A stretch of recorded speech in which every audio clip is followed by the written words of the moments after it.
Afternoon on the request hour. Ricky, you've got something to tell us. What? In your role as head of speech, Yeah. you said you were going to speak. Oh, no, I've just got a fact through about a new club. It's a club I've already heard about. It's called the Chill Club, and it's upstairs at the King's Head, and it's sort of really laid back, and you go in and sit on scatter cushions and be hippie and chill out and drink till 1 and stuff. And they have like little acoustic sessions, and that's this Saturday the 31st. Wait, I think it's every other Saturday at the King's Head in Fulham. Oh, right, yeah. And I've heard good things about it, and it was sold out last week, so I said get there early.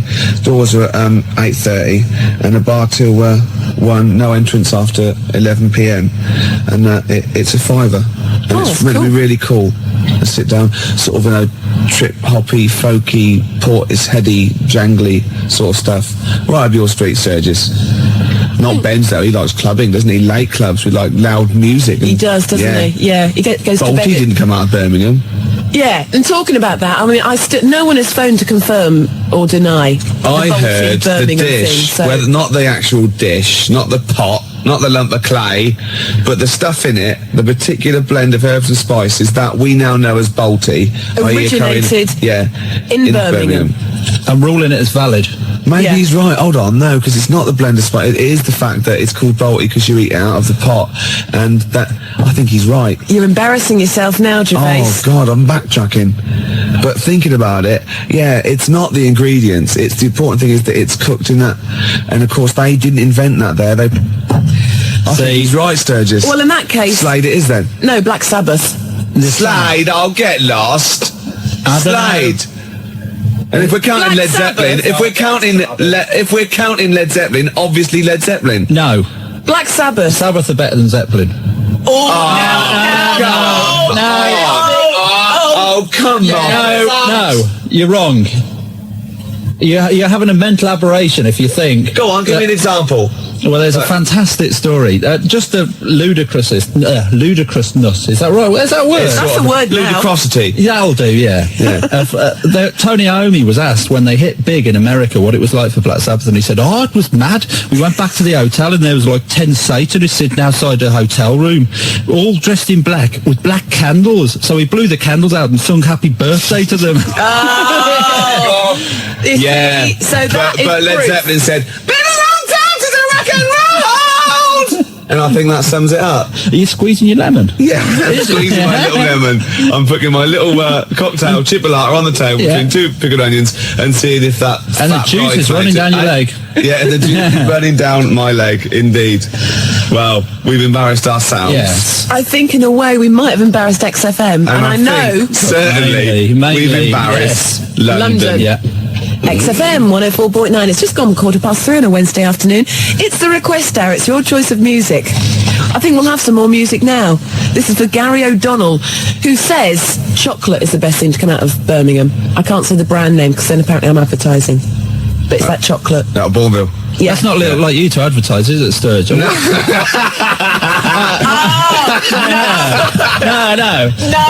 I wouldn't. No, Sturge, I wouldn't say you advertise. I wouldn't say at. No, I wouldn't say that. No, I would say that. I mean, you don't want to be pampered. No. The sky's the limit. The sky is the limit. You know. No. Exactly. It's like you've won the lottery. It's the dry wive weep that I like. Yeah. Public Enemy, Anthrax, Bring the Noise. That's for Gary O'Donnell this afternoon on the request hour. It's XFM 104.9. It's just gone 3:20. Are we going to give away your prize that you bought in specially? Yeah, we have a winner. Mark Adams from Harrow. With his undercracker explanation. Yeah. It is the same one that dropped off Duffo. Is it? He just called. Well, he is a star. He's won it. He'll be able to... Gary's voice check challenge. How good are you at imitating comedian Michael Barrymore? Try this famous catchphrase. All right. You'll be able to do that. You'll be able to impress your friends and family. That's just amazing. I can do it. All right. See? Yeah. Where is he? Where's Barrymore? Yeah. Where is he? Well, he's at the back. Are you all right at the back? Then? And obviously Norman Collier. Wow. Norman Collier.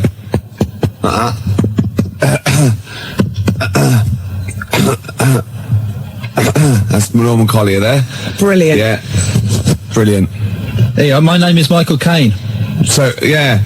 It's like he's in the studio. Actually, it is nice to see you, Claire. To see you nice.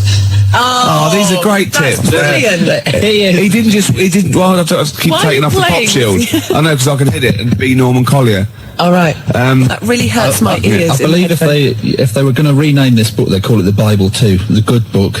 Yeah. Yeah. It's a beautiful thing. And it's Mark Adams didn't just wasn't grateful for when he claimed it. He said, yes, I claimed that book. Really? Yeah. He phoned up with us quite rightly. He is the Actually, winner. because we'd forgotten about it, actually. So thanks for reminding us. No, that's great. Yeah. That's yours.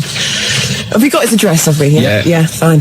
Marvellous. I've completely lost my train of thought now. What's I going to do next? What's the chances of that? Usually you're so slick, you know where you are, you're together, good links, you can string a sentence together. No, it's obviously that's somebody else. That's Jackie Brambles. Let's leave the studio and see how good Claire is. We'll leave the studio. Go on. Yeah, if you would.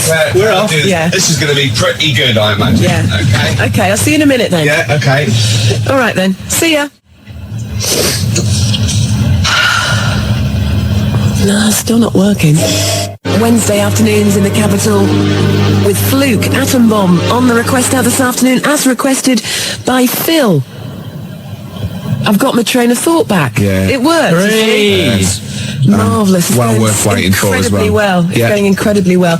Now, you may remember all this week I've been trailing a very special guest that was going to be joining us this afternoon. Martin Clunes was going to be here. The boy Clunes. Sadly, as you've probably noticed, he's not. No. He's a very busy man. Yeah, he's got lots of stuff to do. Yeah, it's all the press for the launch in that Terence Higgins Trust campaign. Exactly. So, I mean, that's cool with us. And he's going to give us a call on Friday. He is indeed. Which will be brilliant. But, I mean, I've got Matt in instead. Yeah. Because, he's got big ears. They're beautiful and big. Yeah. And you smell of booze as well. Yeah, there is that, but you know. Hold on, no, I'm not. No, well, yeah, smell of booze, but we're not saying Martin Clunes smells of booze. We're taking reference to his character in Maybe Badly. Yeah. We're not saying he likes a drink. We're not saying he's like a nonce. He might like a drink. We're not saying I'm not saying he's a lush. Or a teetotal. But you're saying I reek of ale? Yeah. Yeah, only because I spill most of it. Yeah, well, it's that. It's not my fault. After the, 18th one. After the accident. It was balancing it on their backs that didn't go down too well. I felt terrible the other day, though. Yeah, regular as clockwork. On the hour, his right hand starts going. Yeah. Then his left hand starts going. Yeah. And if he's got a beer in it, it goes all over the place. It's a bit messy, doesn't it, man? Pavlovian conditioning, though, isn't it? Yeah. Since the age of 14, you can't keep his wrist still. The best thing to come out of Birmingham, so says Steve in Surrey. Ricky, the best thing to come out of Birmingham is yourself when you leave.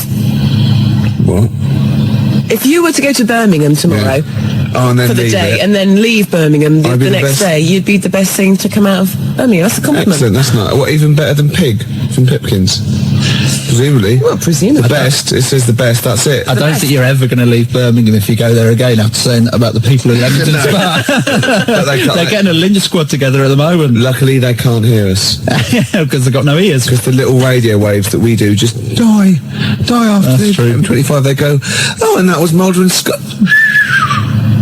And then it's just quiet. Yeah. Tumbleweeds. Yeah.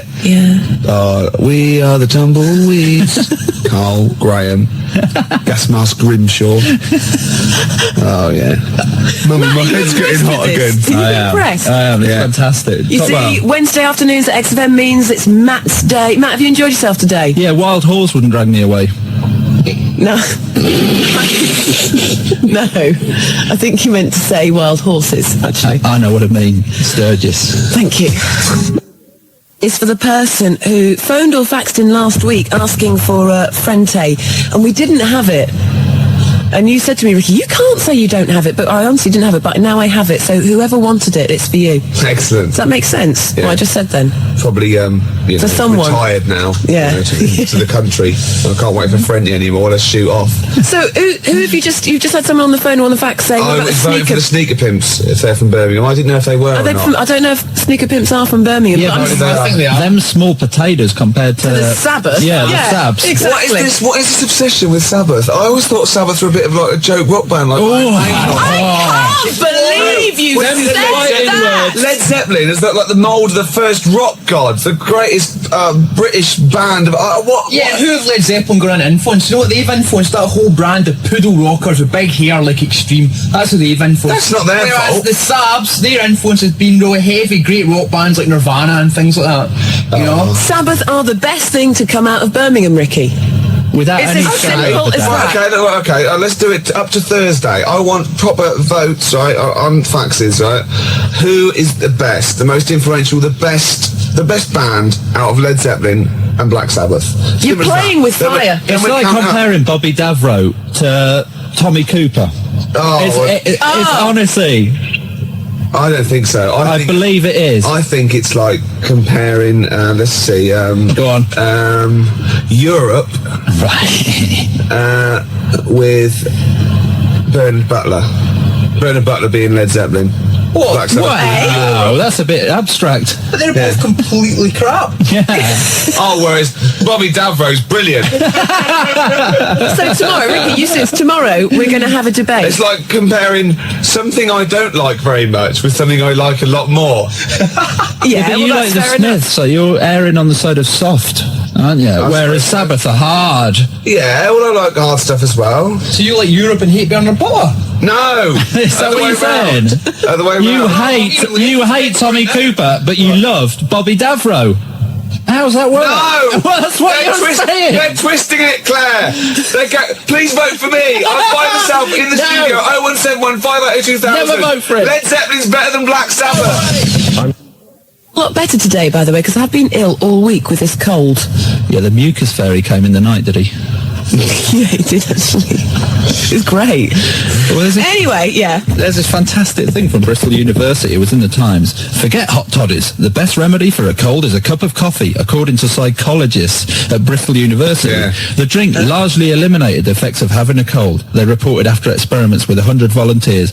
Trials with vodka had failed to show any beneficial effects on mood or performance. Were these trials by vodka, by chance, done around the Christmas party period? Yeah, they've got to make it look good. Oh, and the control can be coffee. Yeah, there you are, exactly. Vodka versus anything. Coffee, yeah. We do our own. Yeah, Vodka definitely. versus whiskey. Yeah, yeah. That's what that Gold Blend couple was also. They never come to the door going, it's not dribbling down. I've just come for some, Jesus. Wipe your nose, you filthy. Oh, Jesus. Because it obviously, You've been drinking vodka, haven't you? Not the coffee. yeah, oh no. Oh, you're pissed and you've got snot running down your mouth. Oh, and I fancied a good couple of... Sabbath is like Marilyn Manson. Led Zeppelin is more Radiohead. No way. Oh, no. Sabbath is like Reef, and Led Zeppelin is like the Foo Fighters. No. No. 0171 580 2000. Who's the more influential British band? Sabbath or Zepp? Come on, it's obvious. The answer's Led Zeppelin. I'll fax you something tomorrow. Okay. That will tomorrow will be revealed. Yeah, okay. It's Black Sabbath, Ricky. I seem to have run out of coffee. Come in, I've got some... Oh, sorry. I've been drinking vodka all day. 0171 It's 580 not getting any better. 2000. It's sort of a Led Zeppelin versus Sabbath type quiz. Yeah, isn't it's it? not a quiz, is it? Yeah, no. Well, it is really, because there is a right answer. There is obviously a right answer. hello. Well, no. Objectively speaking, there must be a right answer. king of corruption. which has been, who has been more influential. We could trace it back. Of course, we're not the people to do it. From the Midlands. Yeah. Well, no, I'm forgetting the Midlands. Oh, really? now. We're forgetting the Midlands Just now. out of those two, it doesn't matter where they came from. Oh, it's a fun fight. Who is a more influential band on the world rock scene? Sabbath or Zeppelin? Sabbath. Zeppelin. Keenan's 2-1. At least it's 2-1. Right, I'll get rid of him now, and we'll be evens, and let it be on a vote. 0171 580 2000. We've got 10 more minutes to leave Hold on. Campfield. Let's ask Campfield. Campfield. That is the... Hold on. Go and get him. He's in. We're just going to get him. Anyway, Matt, let's a bit of small talk here. Yeah. So you've enjoyed yourself today, have you? Yeah, I have. Yeah, but yeah. He's wrong. He's He so is wrong, isn't he? Yeah, he's having an aberration. Oh, he's here. He hasn't been listening. Right. Have you heard what we've just been doing? I've got no Okay, right. Ian Campfield. Don't Completely impartial. Seriously, you two look away, right? Right. Okay. I'm going to ask you, don't know what we think or who thinks, just answer the question, right? Right. In your opinion, Yeah. who is the the most influential band, right, on the world rock scene? Right. Don't give me any clues. No, we're not saying anything. Who, in your opinion, is the most influential band? It's the better band for you, and who influenced more people out of Led Zeppelin and Black Sabbath? And what scene? The rock scene. They're Yeah, rock the most scene. influential in rock and The pop. best band. Yeah. Best band. It's got to be Led Zeppelin. Yes! Yes! I'm taking that. Yes! That's it. You're a scum. That is it. You're a scum. Because Led Zeppelin were Led Zeppelin when they weren't. They folded up Black Sabbath great albums with Ozzy Osbourne. 20 years after that, I'm afraid they went crap. You didn't stipulate the Ozzy Osbourne people. You said, if we asked Camfield, that would be definitive. You said it, you laid it on the line, we didn't give any clues. Camfield said, Led Zeppelin, that's it, I'm happy with that. Play a record. Even talk to the listeners, Right, Sturgis. this is incredible. Don't even Why? talk to them. Why? They're What cloth- happened? they're David Keenan cloth-eared. took all these, right? Led Zeppelin got every vote except one. Every single person was for Led Zeppelin except one, and that wasn't to Black Sabbath, that was for Dave Keenan. Out of those two, said, I'll vote Dave Keenan, give him his own show. Right. So Zeppelin got all the votes, Sabbath got none, Dave Keenan got more than Black Sabbath. Thank you, it's official. For the discerning punter, of course, Black Sabbath will always be there. But for people that just say, For people who haven't got Bonnie phones, Tyler. people who can't use the phone. I like the phone, but I can't use the phone. No, of course, people who can use modern technology, it's Led Zeppelin. excuse Thank me you. a minute, who did you say, Sturgis? Well, I was going for Sabbath. Right, Sabbath. And did you do the Friday Rock Show on Radio 1? Exactly. I rest my case. No, I rest my case. Yeah, and I so rest do my I. case. And so do I. And so do I. You can shout I like think that. I do. Well, I look think at I this. laid my case before you, and I rested it there, and it was lounging. Wait. XFM. That is practically it from us today. Ricky's stormed out of the studio. Keenan stormed with him to answer the phone. You can come back in again, Ricky. This is my goodbye link. Okay, go on. Goodbye for Oh, today. that's fantastic. Wow. Genius. Well done. All those years. And well done to Led Zeppelin for being voted the greatest band, most influential band out of them and Black Sabbath. Tomorrow, Ricky, it's a shame Matt can't be with us, but tomorrow we are going to have like a Gary Crowley Battle of the Bands type thing, I think. Like a Why? bit of a demo clash. Why? Why dig Because your I hole want to deeper? take this a bit further. No. What? Keenan's You have watching. to. I just want to play... It's in fighting mood. More Zet. See? I know. Tomorrow. You think they know. Thank Tomorrow. you. Thank you for listening. Thank you for being discerning, intelligent people. Keep the faxes coming. To Ricky Gervais and Claire and Matt and Dave. They like Black Sabbath. It's been a pleasure, Matt, having you on the show Yes, this can I afternoon. say something before I go? Well, I'm just going to say, I'm going to play Mazzy Star into Ian Campfield, Fade Into You, and this is for Melinda, Right. who wants to hear it, so that's what I'm going to be playing. But I just want to say, Matt, thank you. Will That's you all right. Can I come say again something? Next, yeah. Can I just say to Vanessa, food's not love. It was beautiful. It was a great show. Worth waiting a week for, wasn't it? Yeah, it's good. The fingerprints of a koala bear are so similar to that of a human being that if they were found at the scene of a crime, the police would not be able to tell the difference. Is that? Well, that is the fact that I That remember. is the fact. And is it true? Well, it depends what sort of crime it was, really. But you got this from a reliable source. Of course, the internet. So let me get this right. The fingerprints of a koala bear are so similar to those of a human being Yeah. that if they were found at the scene of a crime, the police would think that a human had committed that crime. Yeah. Or vice versa, maybe. What kind of a crime is that? The great koala bear eucalyptus robbery. Right. Yeah. So Yeah. they've come in, right? All the police have come in, the detectives, right? Quince's come strolling in about half hour later, and they go, "It's all right, Quince, we've solved this one. This is obviously a human being." He goes, "Oh, is it? Oh, is it?" They go, "Well, yeah, of course it is. There's a bloke here. He's been bludgeoned to death with a lead pipe in the conservatory. He's a big lad. It's probably a 6-foot bloke, and he's hit him with the right hand by the window." Quincy goes, "Oh, it's a 6-foot bloke, was it? Oh, yeah." They go, "Yeah." Well, he goes, "Oh, right, no, it's just that, You know, you've ruled out the possibility of 5 koala bears standing on each other's shoulders, have you? In a long coat. Yeah, with the trilby on. Obviously. The bottom one's the fat one going, oh, where are you going? And the top one's going right, left, and they've snuck past the security guy. Yeah, and they've got... He's just said, go on through, sir. Yeah, go on through, yeah, it's at press. Yeah. They've gone press, right? And they've gone in there, right? And they've got this bloke, they've got his confidence, they've got a false moustache, obviously. Of course they have. Like you're growing, right? And they go, all right, mate. And they go, oh, what's that over there? The top one's gone, and the bottom one's holding it all up. Then they just scatter. Dump the coat. They just leave a coat, like an empty coat with a hat on it. Right? And the thing is, I think Quincy knows because he's already rounded them up and he's got a confession out of them. Right. And so he's just being really smug. And they're going, oh, yeah, it's a bloke, yeah, it's a human being, yeah. Well, look, Quincy, the fingerprints. Yeah, let's have a look at these. And they go, oh, they're just like those. But yeah. Right? And but the thing is, I think that there's a Mr. Big. Do you? Yeah, but he's up the tree getting stoned on eucalyptus going, he's getting he's counting his cash. He's just up there hanging loose, counting his cash. He's fingerprinted, he's got an alibi, and these pawns... They're not going to pin anything on Mr. Big. They couldn't. Because he's used those koala pawns in his... Yeah. He's a devilish fiend. Yeah, and they've done all the work. The little fat one, he's got bad shoulders now. Yeah. He's got 4 on him. And the tall one's got the little head with the trilby. He was at the top, because he can wield... like a lead pipe, or the hat fitted him. The hat. You've got that letter? Ah, yes. No, I have. No, I'm gonna wait till later about this. There's a great letter. I'll wait till later. Well, I'll play a song then. Oh, please do. But, well, be careful. If you're a police officer, if you're listening, if you're currently investigating a crime, you've got fingerprints, you think you've sewn it up, think again. Just think. Just have you looked at the koala angle? Expect the unexpected.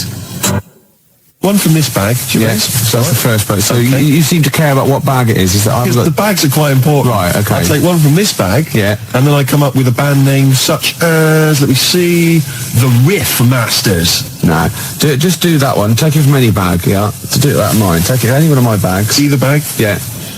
All right. Axil is the first word. Yeah. This is going to be a cool band. Yeah. Axil Face. Axial Face. Good, isn't it? I come in with great ideas. I come in here, I present these ideas, and you just ruin them. You just take the mick. Read that letter. Oh, can I just, by the way, before I do that, can I just mention that there is an email address? Yeah. What show is this? How many shows have we done now? 4 or 5? 5 or 6. Anyway, there is an email address, and I'm thinking that lots of our listeners, I'm almost certain, will have access to internet email nonsense. I personally don't understand it, but if you do, then you can write to Ricky-Gervais at xfm.co.uk. There's a bit of a drawback with email. Go on. I don't read it. Do you not know how to do it? No, I just don't bother. Get one of the lackeys. I empty my pigeonhole about once every 2 weeks. Ricky-Gervais at xfm.co.uk. Letter's got more chance. Well, possibly. I like getting letters. Here's a letter. Dear Ricky, responding, things I could do for you. Here's the important bit. And this is, by the way, from Siobhan. Yeah. In Siobhan in Willesden. Things I could do for you. Nice, this is a great idea. Yeah. Make you a hat. That's the one I want. Gervais, she can make you a hat. She is a professional hat maker. Yeah. Is it a milliner? Is that the name? Yeah. But she's a professional hat maker. She can make you a hat. I love Ricky it. Gervais. What kind of a hat? What would you fancy? I see you in a fez. Little red fez. Oh, I know what I want. I want you know those top hats? Those like the velvety ones. Yes. But squashed down one side like Constantine Of maybe course. the top up. Like what I mean? Like a dino. Yeah. That'd be beautiful. Beret? Never, no. Beret? What is that? What kind of hat is that? It's a frisbee. It's beret. It hasn't even got It's the when some bloke, he does philosophy for a week, or he's sort of doing French, and he comes in to the student union with a beret on and a goatee, and the first thing you do is take it off and throw it out the window. Of course you do. Because you're with the cool people, and he's going, oh, that's really funny, isn't it? Yeah. It's so mature. Yeah. And you go, no, it's not mature, but it's funny. We're just having a laugh. Anyone you see wearing a beret in a student union or in a pub, just pop it off, frisbee it across the... I'll tell you, you will be the most popular bloke in that Use pub. him like he's sort of piggy in the middle. You're just throwing it, to different people. It kind of bonds the pub. People they leave the quiz machine. Yeah. They come over and they're joining in, and you're just throwing. He's screaming, "Please give me my berry back!" In fact, I reckon if you threw it and it hit the hardest bloke in the pub's pint over, he'd look over, and they go, who did that? And I go, I did, but he was wearing it. And I go, fair enough, mate. And he, you know what I mean? Oh yeah, he goes straight to the guy that was wearing the beret. What kind of a hat is that? It's French. I mean, there's the point. That's the answer. I don't want to get you on French people. No, I know, but all I would say to you is he's got no brim. You see, that can be healthy. Can we get Siobhan in to measure me up for a hat? So Siobhan, maybe if Siobhan's listening, she could give us a call. Her mate makes clothes. So I could have the whole suit done. No, I was just going to mention that. She's got a friend, Catherine. She wants us to mention Catherine. Catherine's just setting up a new business, all right? So best of luck with that, Catherine. And anyway, she can make stuff for you as well. Top hat and tails. Top hat and tails, Gervais. You would look fantastic. I wouldn't I? We would send you to the Ritz. Little Lord Fauntleroy. Oh, it would be beautiful. And a cummerbund. Oh, what? I don't know. Is that the right word? That would be great. You in a top hat and tails. Lovely. Lovely. Why does it matter which bag it is then? It's too complicated. Let's explain in a minute. Okay. You've got tickets to give away, Gervais. We've almost forgotten about it. Yeah. Well, I've got to think of some questions as well. All right. Well, let's just find out what the prize is first. Right. We've got a pair of Gus tickets at Ulu for Friday the 13th of February. Right. Let me have a look. Do I need to hand them something? That, yeah. I'll just confirm that they're real. Of course they're real. I'm like that fellow on the lottery. You know, they always go to somebody, a member of the street, or somebody in a panto somewhere. Yeah. To choose the numbers, you know, and I'm just going to be like that, just checking. Or go just check that that's a real fork. Yeah. Don't check too.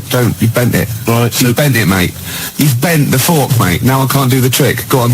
So 2 tickets to see Gus at the University of London Union, Mallet Street, London, on Friday the 13th. All right, 2 tickets there. Yes, bona fide, Gervais. Yeah. What else have you got?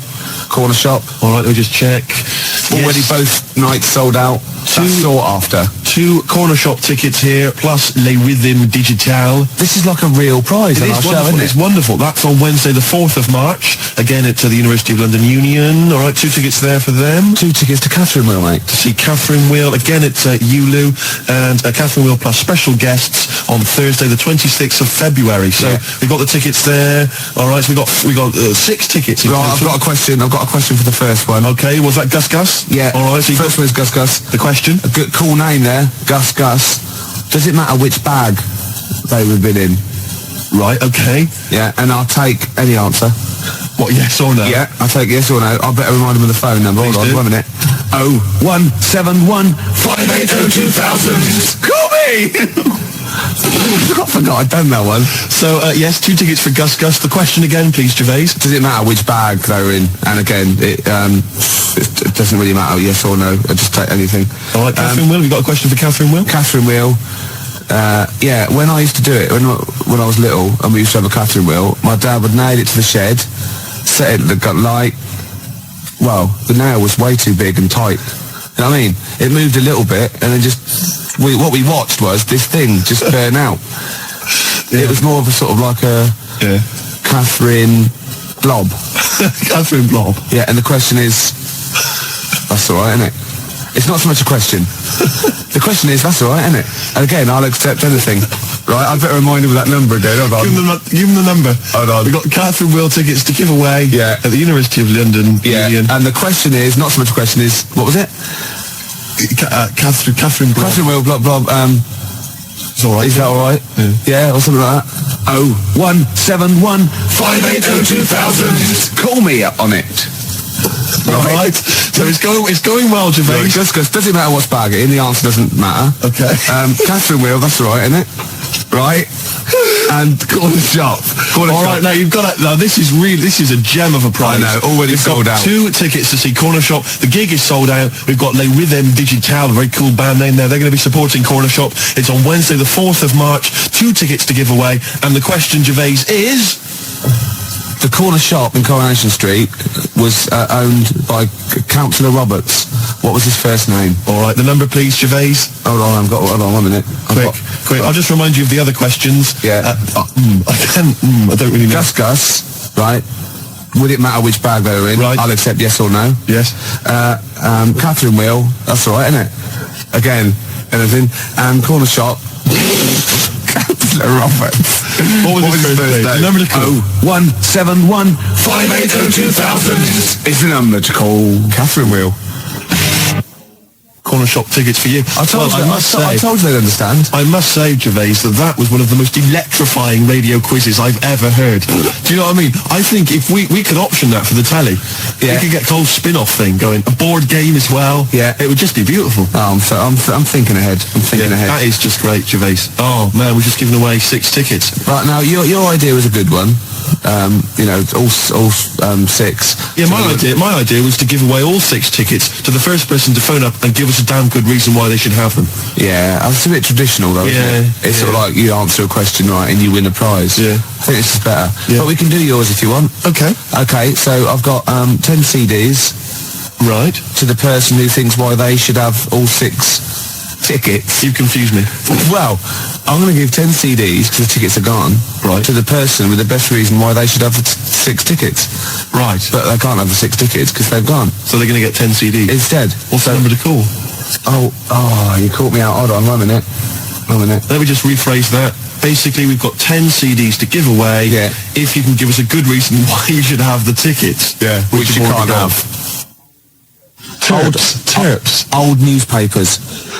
A lot of my audience carry around bags full of old newspapers going back for a long time. I've no idea why, but everyone that ever speaks to me goes, "Are you Ricky Gervais?" Oh yeah. I go, "I've got these," and they're all old. I mean, tabloids. And I go, "What are the papers for?" And they look at me as though I'm mad, so I leave it.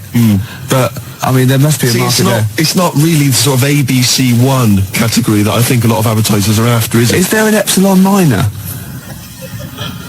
category for me? The thing, I like them. I like my. All right, what's this? For example, right, Steve. Right, this is the sort of quality, right? Okay. Whoever phones up for no reason at all, okay, sends me a CD, right? Right. So call for absolutely no reason at all, right? And don't give your reason to it out there, and send me a CD. What? I want the winner, right? I'll take caller number 0171 580 2000 is the number to call. Tinfoil hats. Are they trying to steal your mind? Buy tinfoil hats. That's the kind of ad you're going to have on this show, Gervais. Batteries. I've got loads of batteries. Don't use them. That was that. Oh, found that. What's that? What have we got there? Loads of newspapers. Gervais, the phone lines are buzzing. I know, yeah. The phone lines are buzzing. Yeah. I can't understand it. It's the same when another station gives away a holiday to New York. Yeah. It's the same reaction. Yeah. To whatever the hell it was you said. What was your competition? It was a good competition. What was it? The competition was someone's got to phone up for no reason at all, not give Nick the reason, and send me a CD, and they're the winner. The phone lines are buzzing. Yeah. Well, it's a good competition. How do you do this? It's a good competition. I cannot compute. Well, if you can't see that is a good prize to win, then there's something wrong with you. Sorry, I just can't understand it. I don't think it's my kind of humour. The competition is this, Steve. I think you're a bit wacky. No, I don't really understand. You're frightened, aren't you? You're frightened. And these people, they're not your phone up, but come into the studio. I know. You were scared last week, weren't you? He came in the week as well. I kind of like Barrymore, that sort of thing. I think he's really funny. Yeah. You know what I mean, Barrymore? No. Sort of Cilla Black. Steve, you're funny, but nowhere near as funny as me. I just with the calls and the competitions. The competition, I think it just sort of goes over my head. Look, the competition is this. Oh, sorry to Mark Adams as well. Nick cut you off and he's a regular listener. The competition is this. Someone phones up for no reason at all. Yeah. Don't give the reason away. Send me a CD. Is the winner. It's the way you don't even use grammar. There's no need. Just use words. Yeah. You take the words that you say out of these bags. And is that how you form your sentences and your competition? I don't think of it as forming sentences. I think of it as when my head gets hot, I have to cool it down. And speech is the best thing. It's sort of like, do you know what I mean? I walk on the street and I have to talk, and it sort of cools it down. I've got some people who've called. John has called from North Harrow, Louise from Clapton, Claire from Hendon, Paul from Maida Vale. Yeah. I don't know why they called. No reason. I don't know who they are. No, Going back to the competition that you set, I like that one. we've had a fella, Karl, from Catford. Yeah.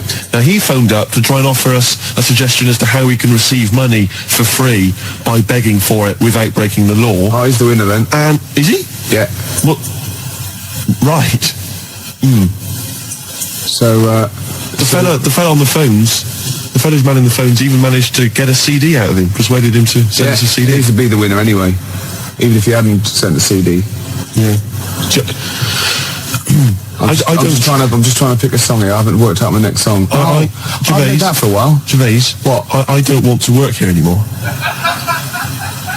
Is that all right? Do you mind if I... No, there'd be plenty of people wanting to fill your shoes, and think of all the old newspapers I'll get out of it. Wait a minute. Was on the tube earlier, Gervais. Now, I know that you walk into work, but I do have to take the tube. And there's a kid on there, sat opposite me, 10, 11 maybe, all right? And he looks quite normal. 12 at the most. Yeah, he's an ordinary looking kid, just got the sort of, street clothes on or whatever. Looks perfectly normal. He's not the kind of kid that's going to get bullied at school, just normal looking kid. Except, Gervais, he was wearing a deerstalker hat. Now, what's happening there? Oh, I love Do you know what I mean? When he goes to school on Monday morning, if he's wearing the hat, they're just going to kick the hell out of him. Well, right, we'll pass that on to Howard. We'll keep that. And as I said, anyone wants to get hold of Howard, do it via us. He doesn't want to give out his address, obviously. Might attract mad people. Now, I read in the paper years ago, there was this guy, right, and he was from Sheffield, and he was at the birth of Christ. He'd lived before as a cow. Okay? Right. Yeah. But that's not all. Another bloke who also lived in Sheffield saw this and said, I don't believe it, so was I. Right? So what's the chance of that? I go, yeah, I was a cow as well. And they started this cult called Cattle for Christ. It's just two of them.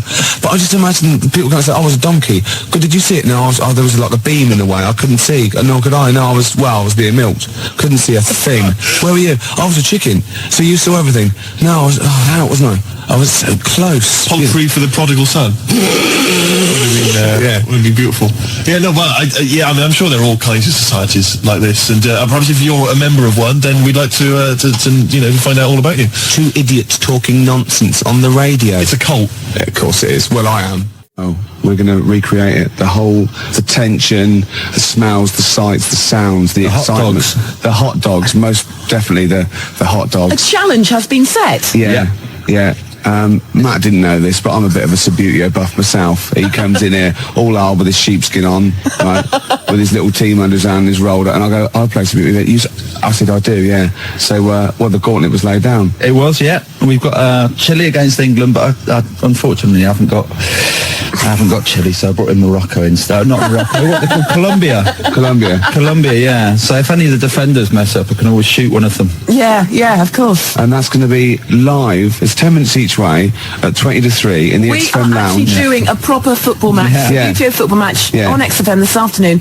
Kick off at 20 to 3, so it's 10 minutes each way. Yeah. And we'll be dipping in occasionally to see. The little boy Fraser's going to be the referee. Marvellous. He's the only one that can fit on the pitch and run round. Of course. without disturbing any of the players. Of course. It's a work of genius. And I've picked my team. Have you? Yeah. Already? Yeah, England, I'm having. No, I've got this. Look at him. Look at it. Look at his face. Gascoigne here. He's so pleased. Look at him there. He's only an inch high. But look at it. I've got Gascoigne there. Incy, Batty, Seaman there. I don't know if I've got this all over Nigel Martin who's in goal. I'm going to put this there.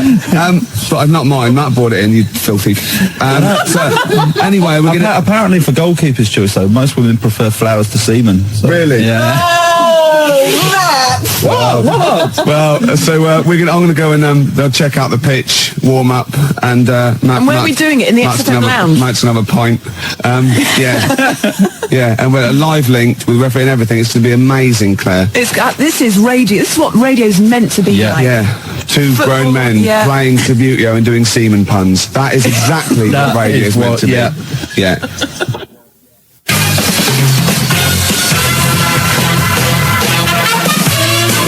Okay, let's cross over live now to the living room just down the corner. Let's round the corner, down the corridor, you know what I'm trying to say.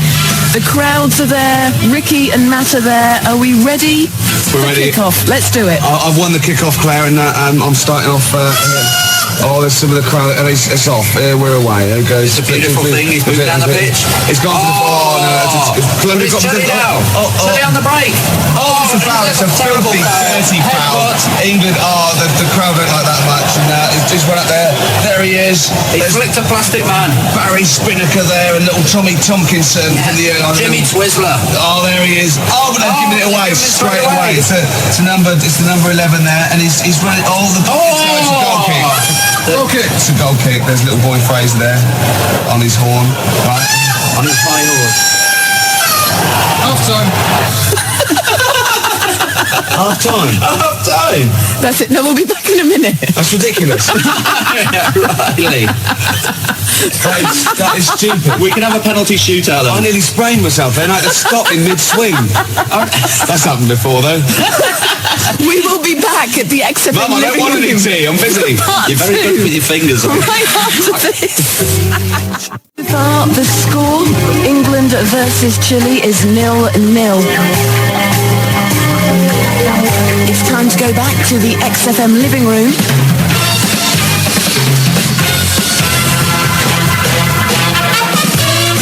For the second half of the match this afternoon, let's see how it's looking. Well, Claire, England are down to 10 men.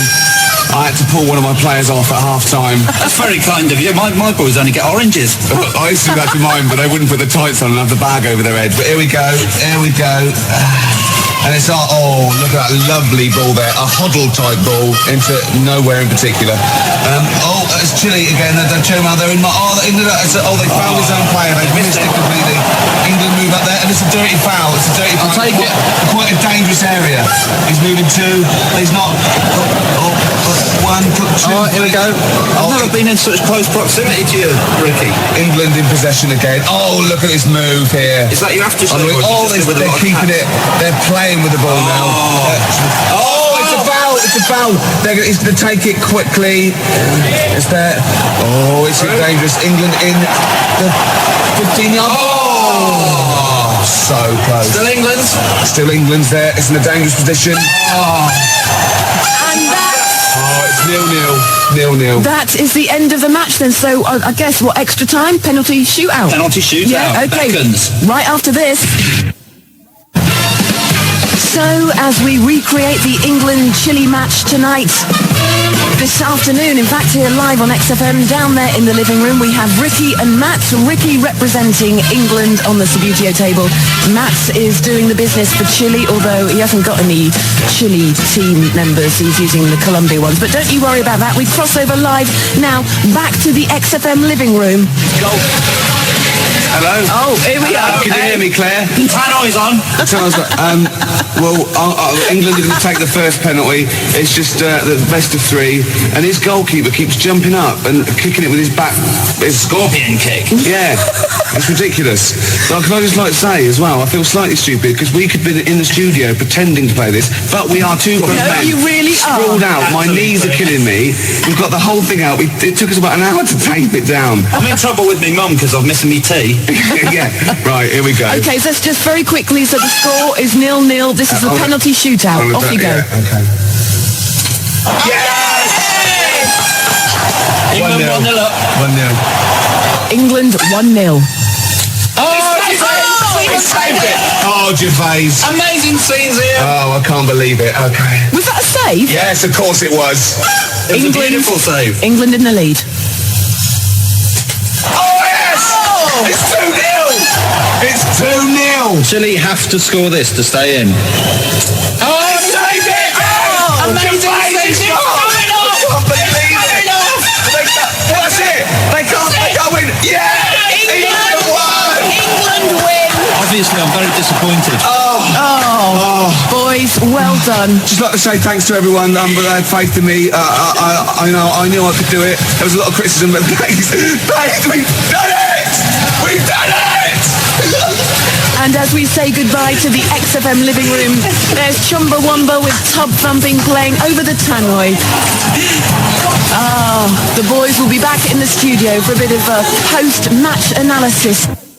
Joined by Ricky Gervais and Matt Ambound, team captains. Ricky Gervais, England, Matt Ambound, Chile, although it was Colombia, but it's only because it's South American, isn't it? The really embarrassing thing is not only that we actually went through with it, but that we didn't care whether it was on the radio or not. We were having a brilliant time. My heart, I just wanted to win so badly, Claire. I just wanted to win so badly. Oh, God, and I put that goal past him. He just, oh, God, it was just amazing. Yeah, you looked like a happy man. And the boy Fraser did well. He was the little loving boy it. He was jumping up and down. He ruled it with a rod of iron. I know, we'll leave it there. Yeah. Do you know what we haven't had time to do this afternoon, Matt? What's that? All those autographs you got in the awards. Modine. All of them. Cranky. We got all those autographs, and we were going to give them away today. Now, what do you reckon? Should we do it next week? Sweep. No, I'm going to keep them. Okay, fine, yeah. To hell with the listeners. Yeah, keep them. All right, we'll come up with the competition next week. We'll do it next week. Yes. I mean, seriously, Ricky, we have got all these autographs. That is like a lovely prize, quite seriously. You didn't really get cranky, did you? I didn't get cranky, no. Got a photograph. She was off with Pollard, drinking gin, yeah. Oh, it's got to be libelous. It was a lovely At least he said Allegedly. off with drinking gin. Allegedly. Yeah. Well, once again, thank you for the effort you put in this afternoon for that match. It is my pleasure. And the fact that, it's not sad, the fact that you did actually play. It was amazing. I'll let you win. Did you see the second goal? I did see the second goal. I'll let you win. And I also, Ricky... rubbish. No, I did. I dived the wrong way. Rubbish. I did. I've accepted the bribe. Rubbish. No, it's true. It's rubbish. No, I wanted England to win, so that's it. No. All right. Here we are then. 1 o'clock. Yeah. Hey. XFM. I'll tell you what you should play. No, I'll tell you what, before you say. Yeah. We're back then. Yeah. We're back in town. Well, that was what I was going to say. You should play Boys Are Back in Town. No, this is Boys Are Back in Town. You should play that then. It's just a Talk then. Someone should talk. It's obviously already a shambles. Can you believe that? I'm amazed that we're back on the air and it's already a shambles. What are you doing? What? What are you talking about? I'm talking. No one was speaking. The record was ending. No one was speaking. It was just. Well, I might shoot off. Already, I might shoot off. It's like nothing's changed. Boys Are Back in Town on XFM 104.9. We're back then, aren't we, Carl? I'm Ricky Gervais, with me Stephen Merchant and Karl Pilkington. I'm not coming back. I'm definitely not coming back. Care someone. Care that I'm not coming back. Rick, I seem to remember the end of the last time we were on. What was that, 3 months ago? Yeah, 3 months ago. Carl said he's never going to do the show again. There was nothing that was going to bring him back. Yeah. He didn't enjoy it, wasn't going to do it.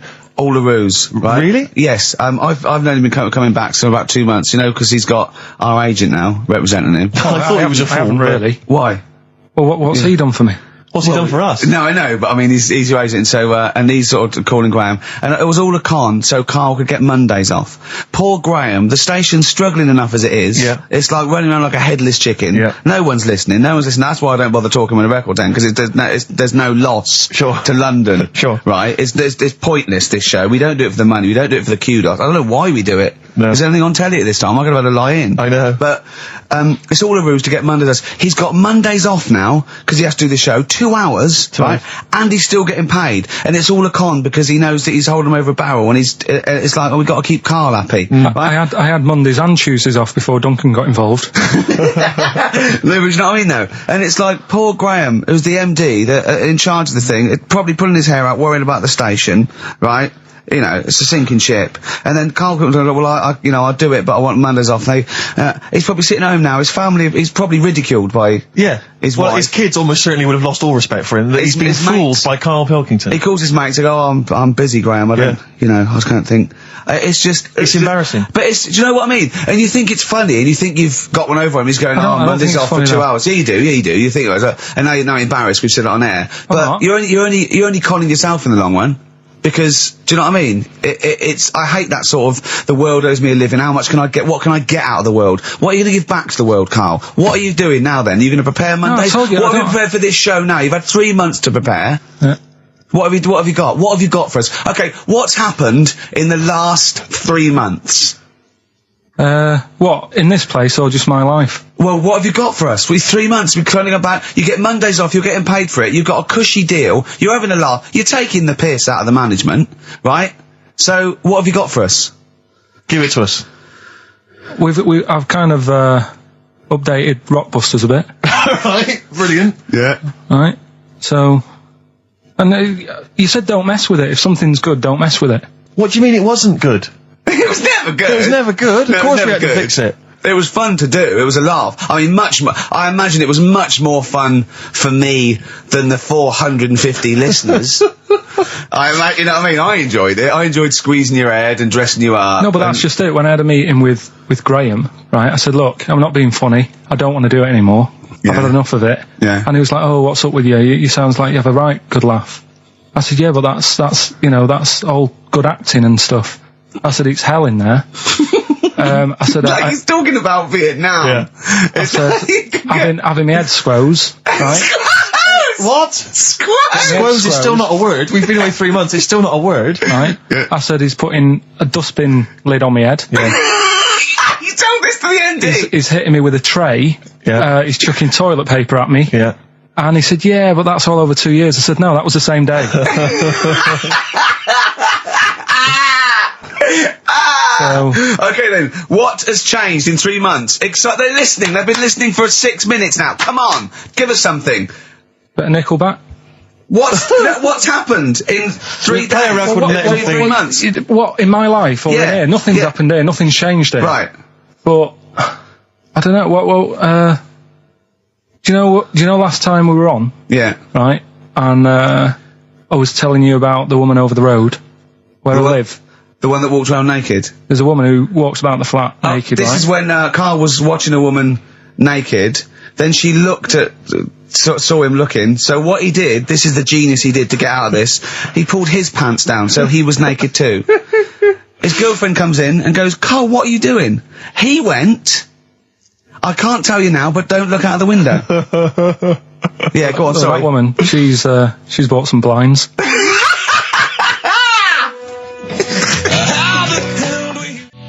Nickelback, Someday on XFM 104.9. How old's the bloke from Nickelback? He looks about 40. It reminds me of, you know when a kid's made up at a fete to look like a lion? Yeah.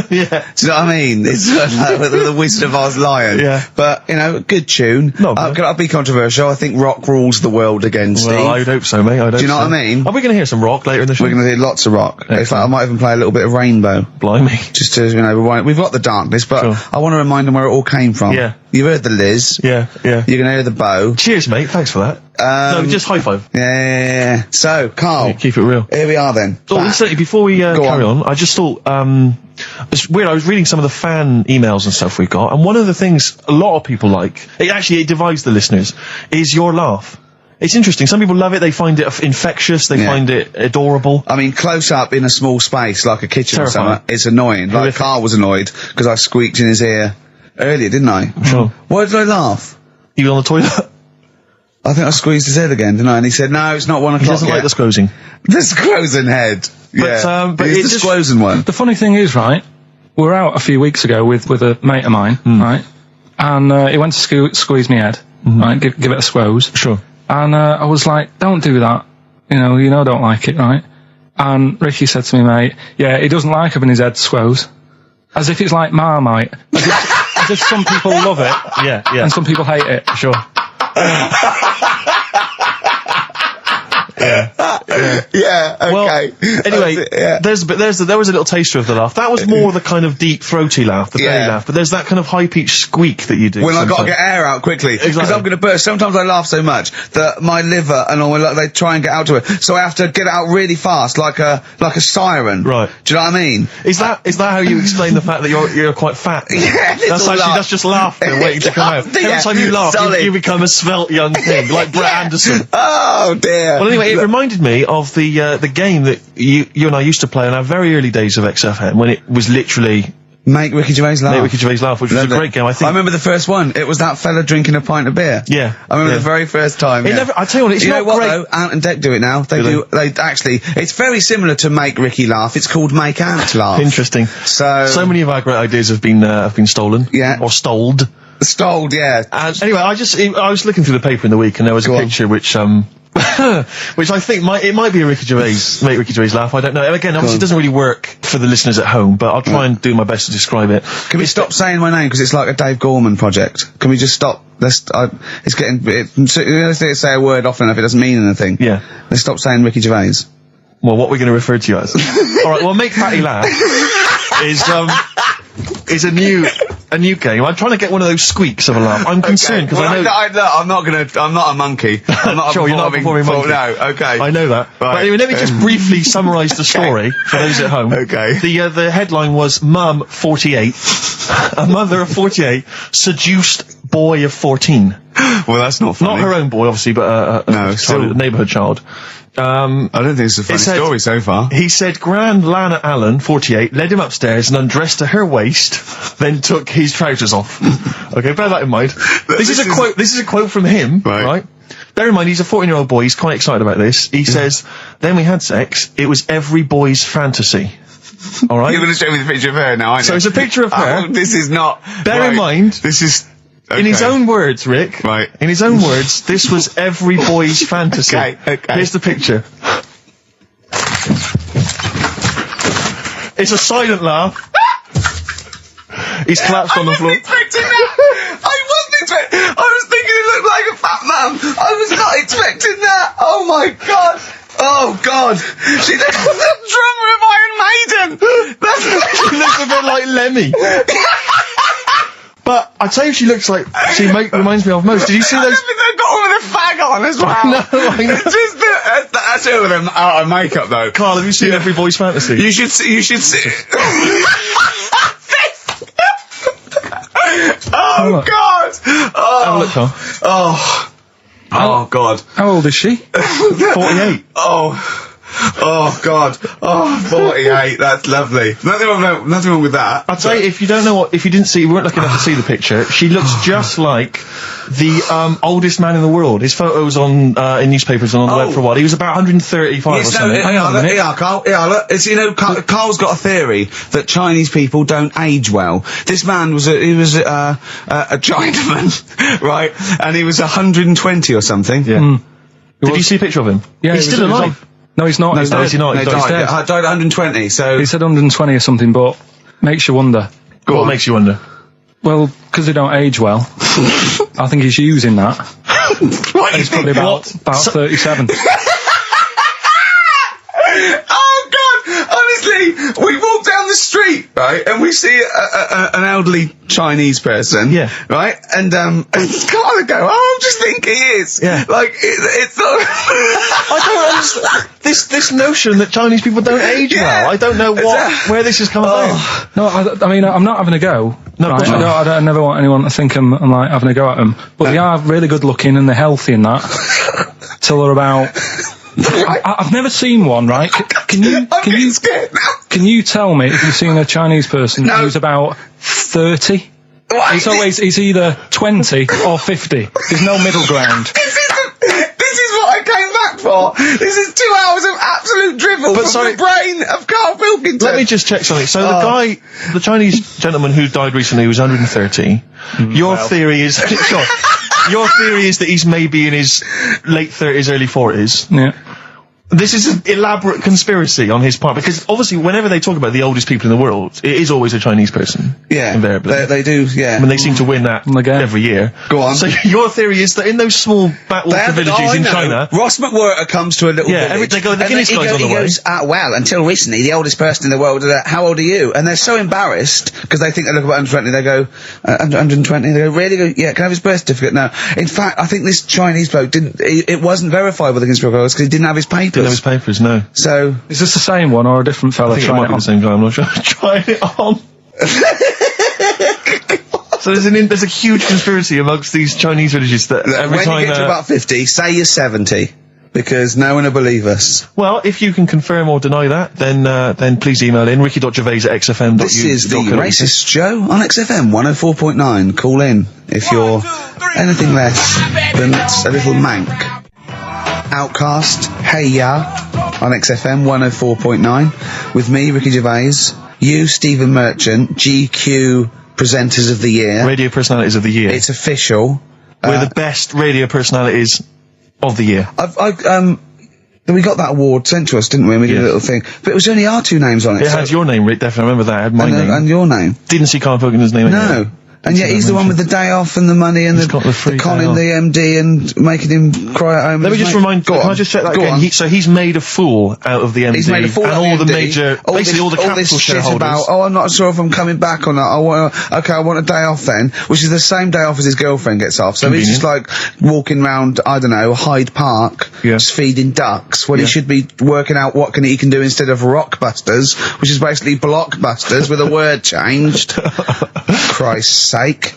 Right. If that's annoyed you, I'll tell you what is really wound me up. Go on. The last week or so, this postal strike. I tell you, Rick, I have got no sympathy for him. I'd be a scab. I'd be walking through there and I'd be giving him the finger. I go, you can intimidate my family. I don't care. I don't care because the post has got to get through. Because I tell you what, it's not the fact that, the unions, they could organise a strike. I'm behind that. It's fair enough. But not when it's these wildcats. They're just out there. They're just taking days off willy-nilly. They're sealing out the post boxes. It's going crazy. Maybe Carl could deliver a few records Monday. Well, I know Carl must be livid because he's probably his copies of The New Scientist and the Literary Review haven't turned up. So he's in a terrible way.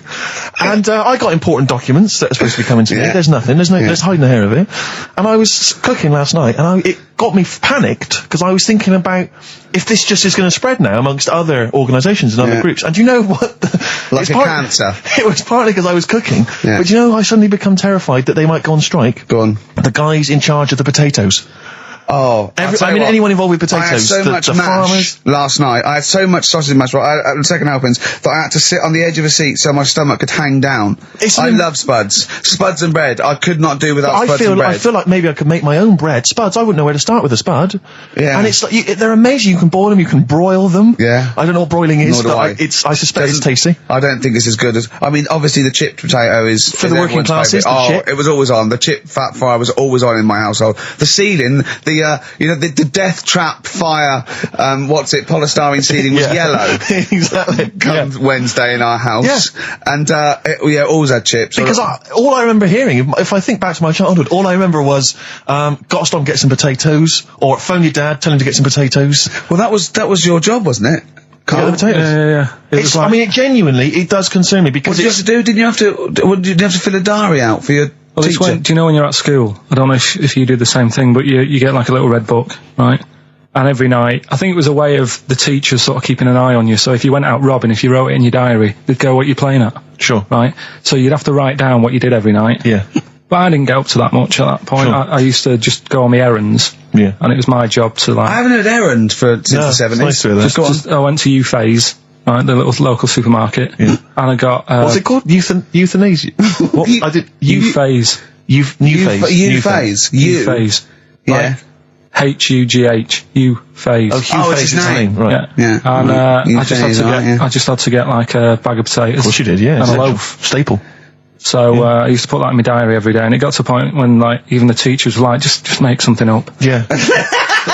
Stop putting the same thing in. Start joyriding or something. Live. I remember when Jane was little, she was at school, I think it was about telling something like that, do a project over the week, and they were given a big list, a list of 100 animals that they had to tick when they saw one that week. And the teacher knew she cheated because she ticked beaver. So she was trying to win and get it, as you knew, unless it was Susie Dibblethwaite's beaver. I know the school slut. I don't know, maybe. I don't know. But, it feels like the potato people have got me over a barrel. You know, I mean, they could hike the prices up. I still have to buy the potatoes. I got nothing else. I got to have that. You know, you got your fancy pastas for the upper classes, but for the working classes, it's chips or mash, isn't it, really? Yeah, no, I wouldn't worry. I don't think people who do potatoes are going to go on strike. I don't think so. Because we just go and pick them ourselves, don't we? Or grow them ourselves. Sure. What would be the most pointless strike? What would be the strike that we went so? Do you know what I mean? I'll tell you one strike that would go so. Those guys who do sketches in Covent Garden. Yeah, take a picture, or they do a caricature of you. The strike, imagine the strike! You go out and you go, well, I want one with a big nose and a big chin. I want them using caricature of me and my sister. Oh dear. But I need a sketch, I need a pencil drawing of Leonardo DiCaprio. Looking like a monkey. I mean, how are we gonna get this? This is unbelievable. Yeah, I'll tell you also, the strikes that have no effect. What? Those, people in nightclub toilets. Who just, kind of there, they got the the Lynx deodorant I don't know, sprays. quite controversial at the moment with the Tweedy case. Oh, the Cheryl Tweedy case. Do you know what I mean? Sure, I got some thoughts on that, actually. Like what? Well, maybe we play a record I'll share my thoughts on. Well, thought, Tweedster. coming up, some Steve Merchant thoughts on the Cheryl Tweedy case. XFM 104.9. Some R.E.M., Rick? What's the frequency, Kenneth? What's the frequency, Kenneth? I'll tell you, it's 104.9 XFM. I'm Ricky Gervais, with me, Steve Merchant and Karl Pilkington. Karl, the user Pilkington. Just takes. Takes. Destroy the man. Go to you, Steve. You should talk like that more. It's cool and sexy. Thank you. I make it clear now, I do not condone in any way, shape or form what Cheryl Tweedy did. But I have to say, they wind me up. By they, you mean toilet attendants? Yes. Right, Yeah, yeah, not Pop Idol winners. That's what I thought you meant, Yeah. So, go on. But, because I'll tell you what it is, you go into a club or pubs, or big trendy pubs, you go in there, and there's the toilet attendant in there. He's got his little display of, aftershaves, sprays, some sweets maybe, Blue straw whatever it might, yeah. maybe a lollipop. Maybe a lollipop. And, alright, I don't know if I assume they're not employed by the club. I'm assuming the club's we've got the DJ, we've got the bar staff. Wait a minute, we need a guy to irritate you. When the manager walks in, do they hide? Well, this is it. I don't know if it's a guy who's just like... Is it like busking? Yeah, he snuck in. Like, He came in when it was free during happy hour. He's got a little carrier bag. He snuck in the toilet. But the thing is, it's the fact that toilet attendants, fair enough. I mean, I'm happy if a toilet attendant sneaks in under cover of darkness, cleans it for me, and then shoots off. But it's when I have to see them there. I feel guilty because it's like, maybe wash my hands, I'll forget he's there. He'll hand me a paper towel. Suddenly I've got to tip him like a quid or something. It annoys me because I wash my hands at all. I don't usually wash my hands. I sometimes don't even bother getting my knob out. I do it by stand and change my trousers when I get home. Exactly. So it annoys me I have to go through this charade of getting it out, slushing out of it, shaking it dry, and then washing my hands. See, if he did any of those elements, I'd tip him a quid, yeah. Pop it out. But not to hand me a paper towel and get it myself. And it's just guilt. And sometimes I'll hold it in because I'm nervous I don't want to go back in there. What annoys me is like a posh award ceremony, it's a pound a piss. It is a pound a piss. Do you know what I mean? So, or in a top hotel or something. Yeah. It's absurd. And I'll tell you what's worse than that. I know that he's doing it because he's got to feed his kids. But it's the fact that I've got to look him in the eye. You know, it's like he's humanised. You know, if he was only dehumanised, Rick. Yeah. If I could see him and I didn't think he was a human being, I wouldn't feel guilty. If he could sort of hide under the urinal, perhaps, or if he could hide underneath the sink. Like thing from the Adams Family. He just puts out, just pop a hand out. Doesn't say anything. Just hands me the paper so you don't towel. even see, like, you know, hand go, and then I'd put a pound in, I'd take the thing, put a pound in, nick a lollipop and run away. No aggro. Exactly. It's the fact I've got to see them and I feel guilty because, you know, I'm on the radio, I've got a cushy life. I know. Here's a guy who's just trying to make ends meet. It makes me feel bad, it ruins my evening. Yeah. I'm just pleading for them. Can they not do it anymore? Can they maybe get a job? Illegal mini cabin or something? Please. Born Again, Star Sailor on XFM 104.9. We're back. It's the 1st of November. Ricky Gervais, Steve Merchant, Karl Pilkington. It's the same old email address if people want to get in touch. ricky.gervais@xfm.co.uk. We've had a couple of emails, Rick. Someone, actually Ian, he's emailed in. He said that because of the blinking postman, it's his wife's birthday today. She's had no cards or presents because, presumably because she's got no friends, but also because of the postal strike. But you won't be able to use that excuse for Suzanne's birthday again, because she knows that the postal strike won't be on around that time. All right, Karl. So. But anyway, so would you just say happy birthday to Tracy? Have those condoms run out yet that you got for Christmas? Karl? I've still got them. Have you? Just say happy birthday to Tracy. Happy birthday, Tracy. And hello to Aidan, who's thrown in to let us know he's actually listening in Northern Ireland. So we've gone international. Sure. Now there's also a questionnaire has been sent in by Ruth Chamberlain at Cordwainers College. Cordwainers College seems a weird. Cordwainers. It used to, yeah. It's either used to be a poly or a laundrette. I think it's Anyway, it's something that she's doing for, she's studying product design for the fashion industry. And anyway, she's got, some questionnaire. And we're too busy and important to fill out the questionnaire. But we thought maybe you could answer it, Karl. Karl, look, he's yawning, he's looking round, he's only got to do 2 hours and he gets a whole day off and he's getting paid for it. Do something, Karl. Be grateful. You've probably ruined a man's career. He's been ridiculed now for doing this. He's so weak, where he should have squoze your head and kicked you out of the building. So, let's have a little bit of effort. You've only got an hour and a quarter to do, then you get 2 days off, alright? Alright. Right, Carl, it's a questionnaire about happiness. Oh, yeah. There's one person... Well, that should answer it right where. The first question, Carl, on a happy scale of 1 to 10, where are you on the happy scale? Is it at this moment or in general? Well, I would say generally. Okay. Yeah, but you don't always have to, like... I mean, I think I'm happy in that, but I don't always show it. You never show it. No, but it doesn't mean I'm not happy in that. Like, I'm alright at the moment. I'd say I'm probably on a... I was probably on about an 8. I was probably on about a 9 when I woke up, right? And then... sort of fell out with Suzanne over a haircut. Yeah. Right? She went for a haircut and came back with something that I didn't like. Sorry, what did you say? So when your girlfriend walked to the door, she had her hair done, you said, I don't like it, alright? Well, she could tell by the look on my face. But don't you say, no, I'm happy with it, I just can't tell. I'm loving it. Because then she won't have it done again. Oh, Carl, I just cannot get over you. I really can't. No, but you haven't seen it. Right? So then I was fed up, but then I thought... Sorry, what authority have you got to talk about haircuts? Yeah, you had the, officially from a barber in Manchester above a railway station in a shack, it was £2 a cut, told you have the hair of a Chinaman. Well, you wish you had the hair of a Chinaman now, you got no hair. You're a little bald man with your mouth open, so don't... Is she listening to this, Suzanne? Sitting at home with a woolly hat on? I don't know. But she knows now, doesn't she? What did you say? What words did you do about it, I just said you look like someone out of Slade. Interestingly, that's what I look for in a girlfriend. Oh, God. Which one of Slade? That one with the funny hair. Not Dave Hill. Yeah. The one with the crooked fringe and the goofy... She had her teeth done as well, did she? She had 2 front teeth put in. Dumper. So anyway, So prior to that, you're on a 9. Then you saw the haircut, you're on an 8. Yeah. Yeah. And Now then, what are you on? I'm probably on about a 6 at the moment. Why? What's happened? Well, while Star Sailor was on, bit more head squeezing going on. So, yeah, about a 5 or 6. So generally speaking, what would you say you are? About 4. You're on a 4. Alright. What would you give someone who wasn't very happy? What would you give them? What are you thinking, Carl? Depends why they're not happy.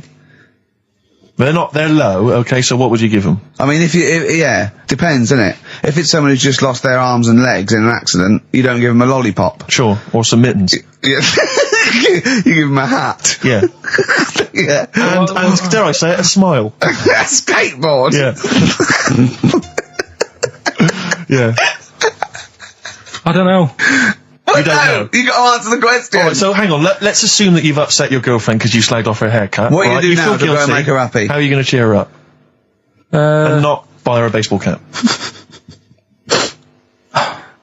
I don't know yet. I haven't thought about it because I've got this to sort out, haven't I? So when I get home, get her some gel or something. Oh, God! Oh, Christ. Okay, and, alright, just name something that always puts a smile on your face, Carl. It always cheers you up. If you're feeling a bit blue, it always cheers you up. A monkey, innit? Learning something. Right. That's a bit weird. I love the qualifier. That's I think it was 2 different sentences. I think it was learning something. That's a bit weird. Yeah. Oh. Learning something that's a bit weird. Okay, and finally, if you could have something to make you happy, what would it be? Little chimp, wouldn't it? Little chimp in a suit. Well, don't answer for him. Don't put words into me. You could have anything you want. It'll cheer you up and make you happy. What would it be? You can't say a skin of titanium. It's got to be something possible. Yeah. X-ray vision. No. What would you have?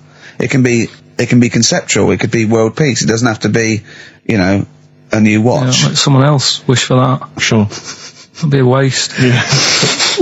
Yeah. Why should you do it? And then someone else gets a nice new watch and there's world peace. Exactly. You're walking round, it's nice and peaceful, you know what time it is. He's swanning round, he's got a lovely new watch and there's no threat of him being bombed. Exactly. I'm quite happy the way I am, really. I don't really want Are that you much. really? But you're on a 4.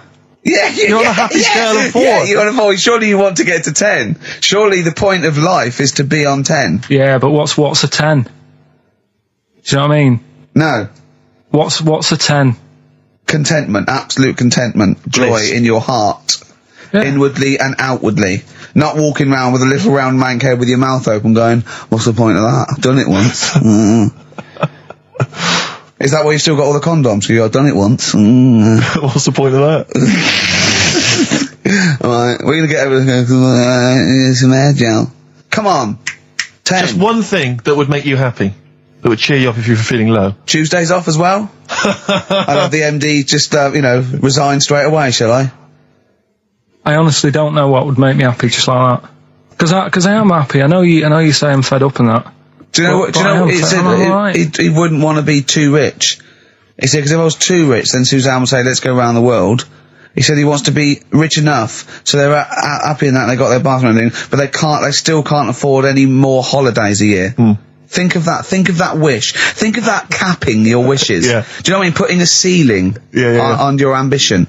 I love it. It's genius. Look at his face. Play a record. It's like if you'd won that ticket round Charlie's Chocolate Factory, and he'd said, actually, Carl, I want you to take over the factory. It was a test. You'd have said, I just wanted to look around the chocolate factory. Yeah. I'm happy to go back and live. No, he'd have said, I'll work it, but I'm not working Mondays. Exactly. Play a record. Imagine giving a chocolate factory to a kid. I know. Idiot. Give it to the fat one at least. He'd enjoyed it more. Beautiful. Billy Bragg from his Essential Billy Bragg compilation. Now, I know a lot of people are thinking Billy Bragg, I can't be bothered, politics, and I have to say, buy this CD, skip past every song that is, for instance, there is power in a union. Don't be duped by fascism. Yeah, it's your right and duty to vote. Yeah. Right wing, wrong wing. Exactly. Ignore all that. But just listen to the love songs. His love songs are beautiful. Yeah. It's fantastic. Tonight I celebrate my love for you with a pint of beer and a new tattoo. It's great. Brilliant. Yeah, look, lose the ones about, Exactly. Striking. Yeah, exactly, because we know what we think of that. So, I heartily recommend that. Carl, we're on happiness. Carl, Yeah. I'll try and explain to Carl that the aim to, is really to get on a 10. Yeah. But I like the fact that he started on a 9. But I love the fact he's happy with 4. Yeah. I love that. No, but what I mean is, right, I'm not looking for, like, happiness. Right. I'm You're alright. not looking for happiness? What? What's that for? What I mean is, right, I'm happy when I'm not fed up. So what I mean is, I'm happy. Is this your new book, Psychology of the Mind? What is that? I'm happy when I'm not fed up. That's like an 8-year-old trying to explain happiness. Johnny, what is it when I'm happy when I'm not fed up, miss? Well done. Good boy. That's it. You're happy when you're not fed up. Talk like an adult. Yeah, but that's what I'm saying to you, though. What? I'm happy most of the time. It's just that when things niggle me, I find that I realise when I'm annoyed more than when I'm happy. But Carl, every time we talk to you, you are whinging about something. You've got something that annoys you. But he's one of those people that if he whinges loud enough, he gets away with it. Like he's in here, I think he goes, I'm really busy. I come in and he's doing nothing. He's chatting, because he's having big long chats with everyone about how someone's wound him up. Yeah. And they all come and they go, Carl's fed up. Because he's got this show. You know what I mean? He's wormed his way. Hang on a minute. You came in moaning about the Post and that today. Yeah. Well, everyone's annoyed and frustrated by that. There's small businesses going out of business. I'm not. You haven't heard me. No, you're not, because who's sending you letters? No one. You've got no friends. You've said that yourself. Yeah. You've openly declared you don't want friends. They're too much hassle. Yeah. That is my joy. Friends that is the point of life to me. I can't wait to see them. I squeeze their head. I welcome them in. They annoy me. They annoy me. Annoying me. I love it. Friends are annoying. He's even scared of doing something with a friend or getting a gift because he goes after buying one back now. Yeah. It's sort of like life's a bit of a chore for Carl, isn't it? Well, anyway, all right. Let's leave that aside. Obviously, you're never going to be entirely happy, although apparently you are already on the brink of happiness. All you had to say was your hair looked nice. That's all you had to say. Yeah, it looks good. Yeah, and that's it. End of story. What's the point in that? What is the point in that? Because she doesn't really care what you think, but she doesn't want to hear that she looks like Dave Hill from Slade. She's not having her haircut just to please you, Carl.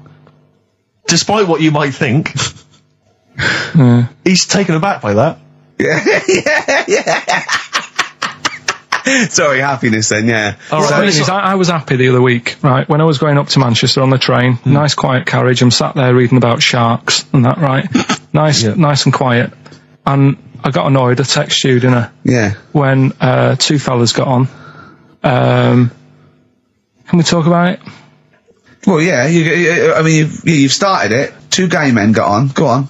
Two gay fellas got on. Yeah. And it wasn't the fact they were gay that bothered me. It was like, each to their own. Let them get, you know what I mean? Let them do what they do. Yeah. And, behind closed doors. But they started talking really loud, right? and they were going on about. That's annoying anyway. That's annoying whether you're straight or gay. Talking to you. But do you know what theory I have about they go out late? Yeah. Gay people always go out late. Yeah. Yeah. Right.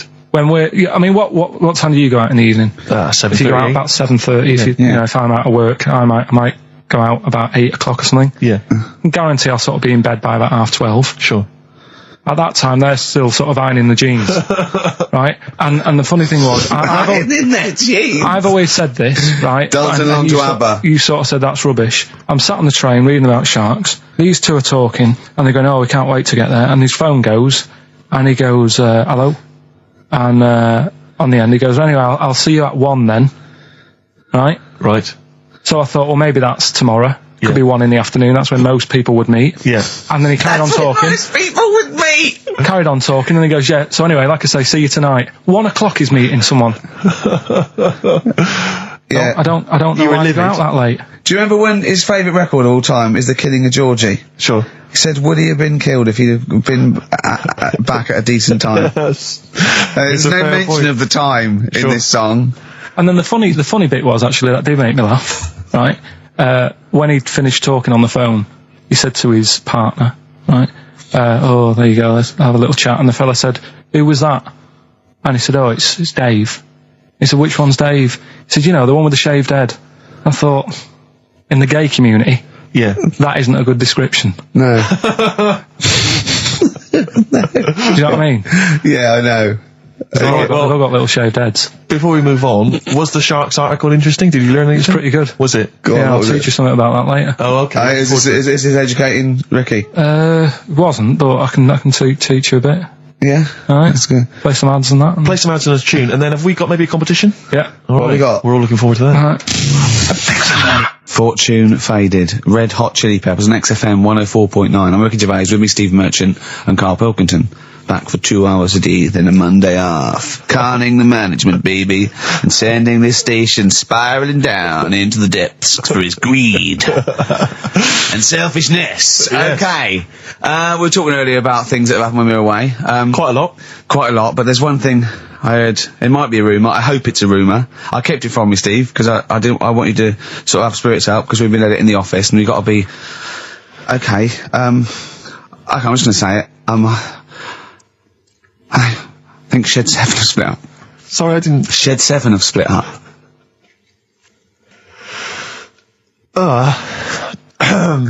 Sorry, I think I got something in my eye.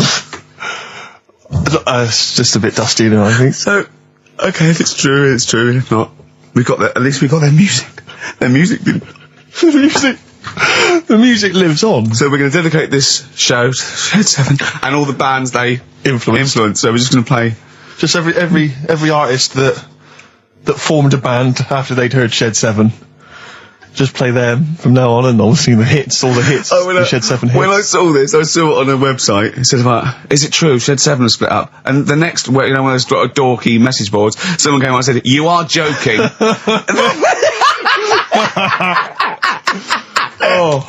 Oh dear, what else is happening? I just pray that it is just a rumour. It is just a rumour, yeah. Then get in touch. Just call in if it's true. Well, no, call in yourself. Well, if Shed's listening, and he's not busy, he's got Mondays off now. Call in and say what was the split all about? Tell you what I read about. Sharks, monkeys, or jellyfish? It's 10 past, isn't it? We haven't done a little bit of knob news.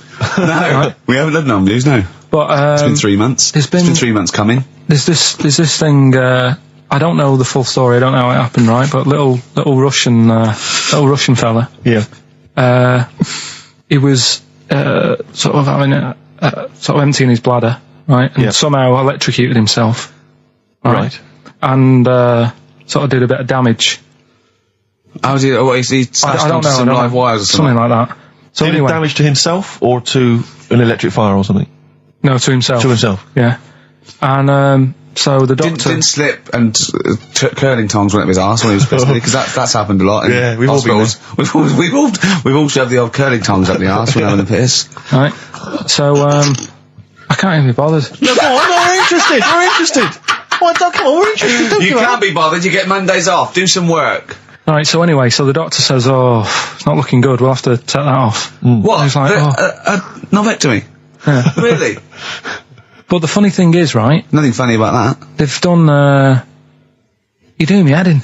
Just tell the story. It's doing me head in. Oh, you can chill out on Monday. I've only got 15 minutes, but I'm going to talk to you every Saturday. I'm going to get the money's worth out of this, because you get Mondays off, and I can't bear the fact someone getting away with something like that, because it's terrible. So you're going to stick this out, or you're going to have to work Mondays. So take it on the chin, right? Okay. Just finish the story. Yes. I command you. Just do it. Anyway, so he said, you know, will you be able to sort me a little knob out? A prosthetic cock, yeah. Yeah. But they put him out for the operation. Yeah. He woke up. Yeah. Right, and he's thinking, oh, thank God that's over and done with. Yeah. They've only grown it on his arm. What are you talking about? You twat. Shut the you're an idiot. What do you mean they've grown it on his arm? Apparently, like, that's the way they do it. Oh, yeah, but to then put it on, that wasn't a mistake. It wasn't doctor going, did it go there? Some bloke I didn't do a degree. Are you a real doctor? Yeah, yeah. No, but why put it there? Because it's got to grow, it's got a graft there, so they can control it. To skin tissue. But on your arm. Well, But they're On going to your remove back it or- from the arm itself. What do you mean on the back? on your back. Somewhere, well, we can't wear a t-shirt. Yeah, but you could have a ridiculous. He's in hospital. but this way you can still have a little tug, can't he? But they'll leave it there for quite a bit. It's not, do you know what I mean? It's not going to be like, oh, it's just there for a few days. Yeah. It's there for a bit. That's not good, is it? So he's got a cock on his arm. Yeah, what's up with that? What do you mean, what's up with that? Well, I mean, we could say it's a thumb or something, couldn't he? Yeah. But they remove it. Be good And for attach hitching. it down wouldn't below later. If you had a knob instead of a thumb and you went hitchhiking, just tickle it, and they can see it like a mile down the road, couldn't they? Boasting. Yeah. If I'd lost my knob, I'd go, oh, I'm not going to have all that stuff. Just whack a pair of tits on me. Do you know what I mean? I think, oh, just forget it. But why not just put it where it should be straight away instead of messing about? Where should it be straight away? You know. On the forehead. Listen, are we doing a competition? Let's play a tune. Let's Come on, Carl, you can't be bothered. Right, Right, okay, better we're going rainbow, to better scrap rainbow, this yeah? and you're going to work Mondays again. Since You've Been Gone by Rainbow on XFM 104.9. Well, it's what the Londoners have been waiting for. It's Rockbusters, isn't it, Carl? Well, it's not Rockbusters. It's something we've done. It's a bit like Rockbusters, but it's been tweaked. Brilliant. So remember that it's done with sound effects and that. Oh, God. Really? What do you mean? Alright, come on. Right, remember this one? We tried it before. Hold on, wait a minute, there's the headphones on, right? Hold on, wait a minute, And this is one you've done in the past. This is not the competition. This is not the competition, but I said, like, what song is this? Smack my bitch up, yeah. Brilliant. Brilliant. Smack my bitch up. Yeah. Right, so it's kind of that, but rather than just doing songs, it's that film or song sounds good. You know, when you do these things, you can't do them in the week. You've got to do them either Saturdays or Mondays. Yeah, I do, yeah. Well, I'm going to check on that, because that really annoyed me. Because it's been done, so it doesn't really, you don't have to worry about it when it gets done, that, do you? Because it's done, so. Well, yeah, but I don't want you taking time out of things you should be doing at work. You're already weaseling way out. XFM's going down the tube, and you're taking the piss left, right and centre. Right, so here's this week's little grab. That film or song sounds good, so what is it? Come here.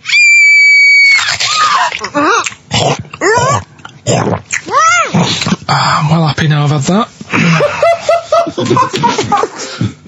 What? Right? It's a film or a song title, is it? No, it's a film or a song. What do you Forget mean? that. It's a film. What are you talking about? That must have taken you 3 minutes. I didn't do it on a Tuesday, though, because that's cut into precious time. Have you seen how long a trial takes him? About 30 minutes. And he's Sorry, got to do one a week. let's just concentrate for a second. Okay, right. This is a film, This is is it? a film title. The title of a film. Yeah. Play it again. Come here.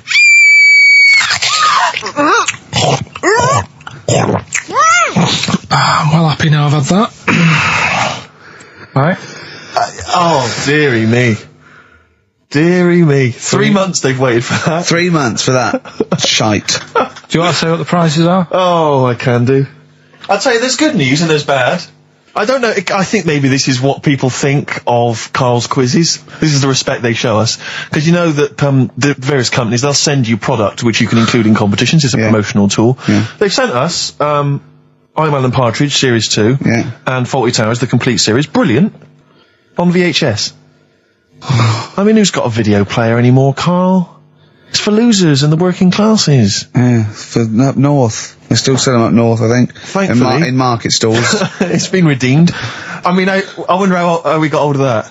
Yeah. Yeah, the Office Series 2 on DVD. That was a nightmare getting hold of that one. The best album in the world ever. It's got stuff on there. Super Furry Animals is on there. Supergrass, Gold Frap, and also the best of the Boomtown Rats, which is not bad, and a couple of Teachers DVDs. So some good stuff there amongst the VHSs. And you can win all of those treats by identifying this film. Oh God! Come here.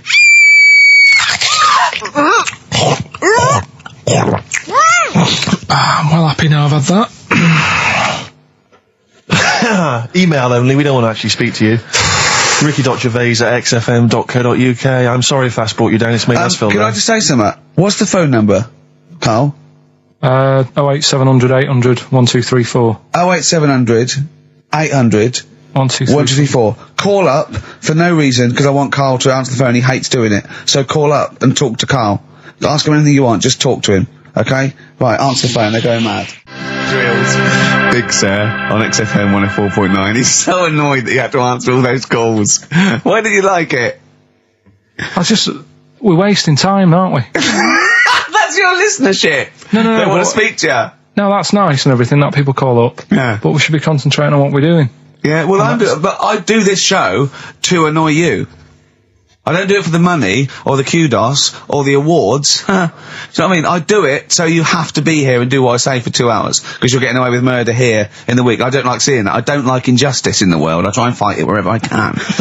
So I do it to annoy... It's good of you, Rick. Thanks for doing that, mate. Yeah. It's interesting, though, that you're passionate about fighting injustice, but you focus specifically on Karl at XFM.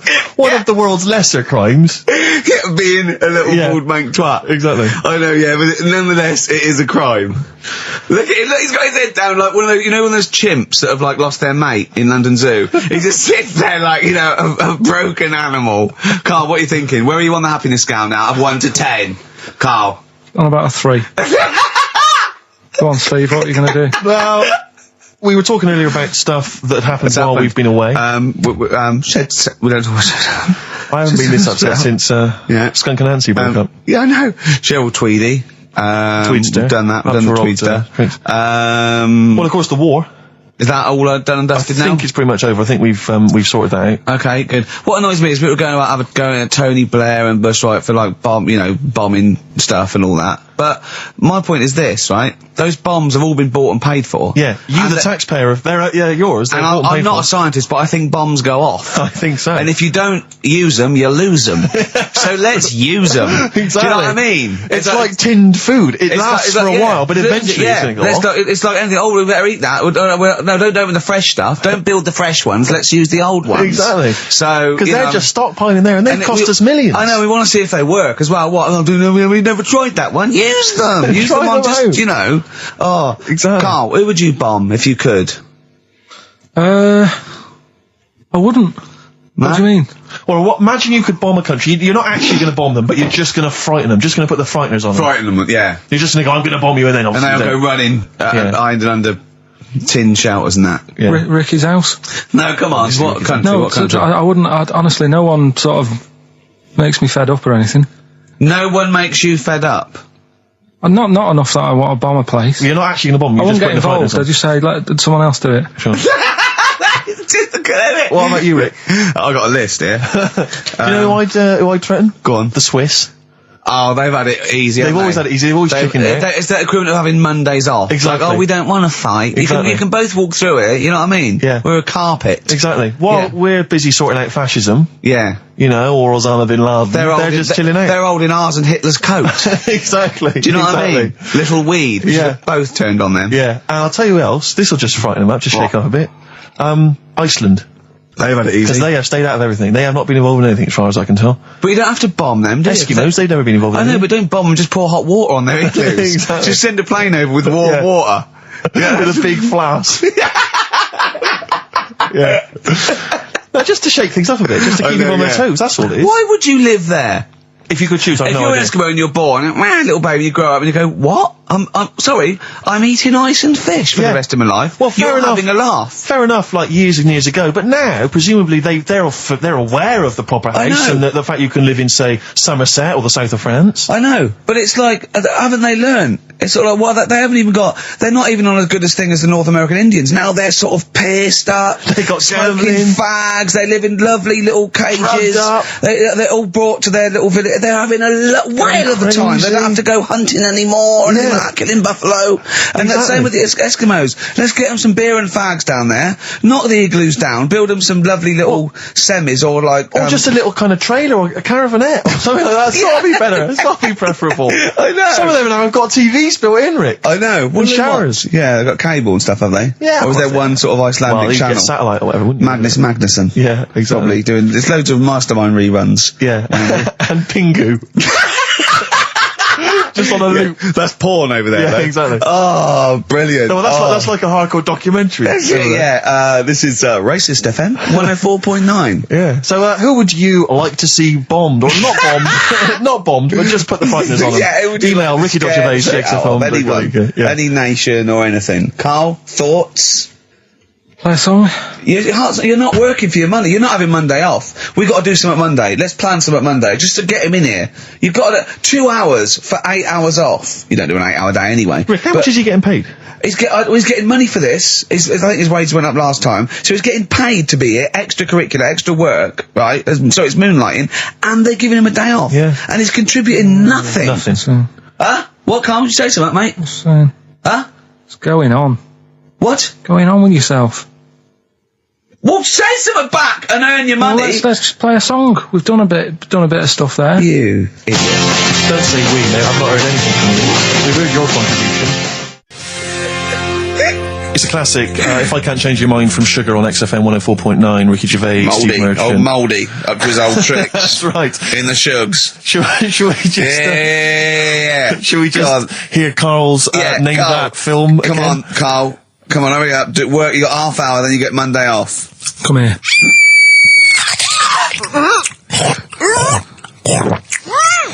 Well happy now I've had that. So Ricky.Gervais at xfm.co.uk. What's Carl's email address? Is it carl.pilkington at XFM? So everyone sends an email on Monday just so he gets back and he's got to do something on Tuesday. Yeah. Maybe he should have took the load off on Monday. I don't know. PIMP, 50 Cent on XFM 104.9. Me, Ricky Gervais. You, Stephen Merchant, and you, Karl Pilkington. Alright?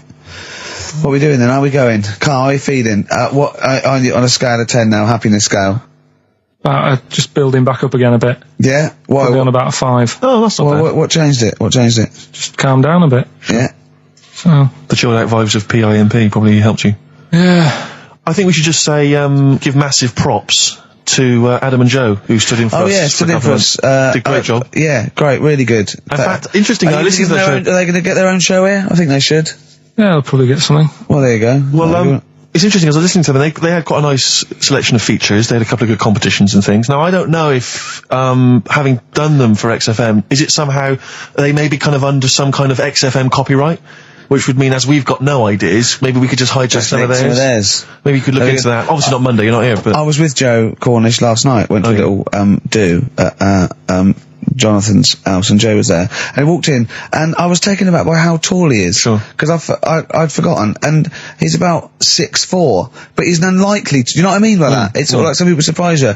And he was going, yeah, I don't consider 6'4", big. I said, well, it is pretty big. I said, but I know what you mean. I walk around with Steve Merchant. Yeah. And he went, how tall's Steve? And I said, 6'7". Yep. And Joe went, oh, that's nearly a disability, isn't it? Do you know, he's absolutely right as far as I'm concerned. No, do you know, I've genuinely, since school, I used to go to school with a little disabled fella.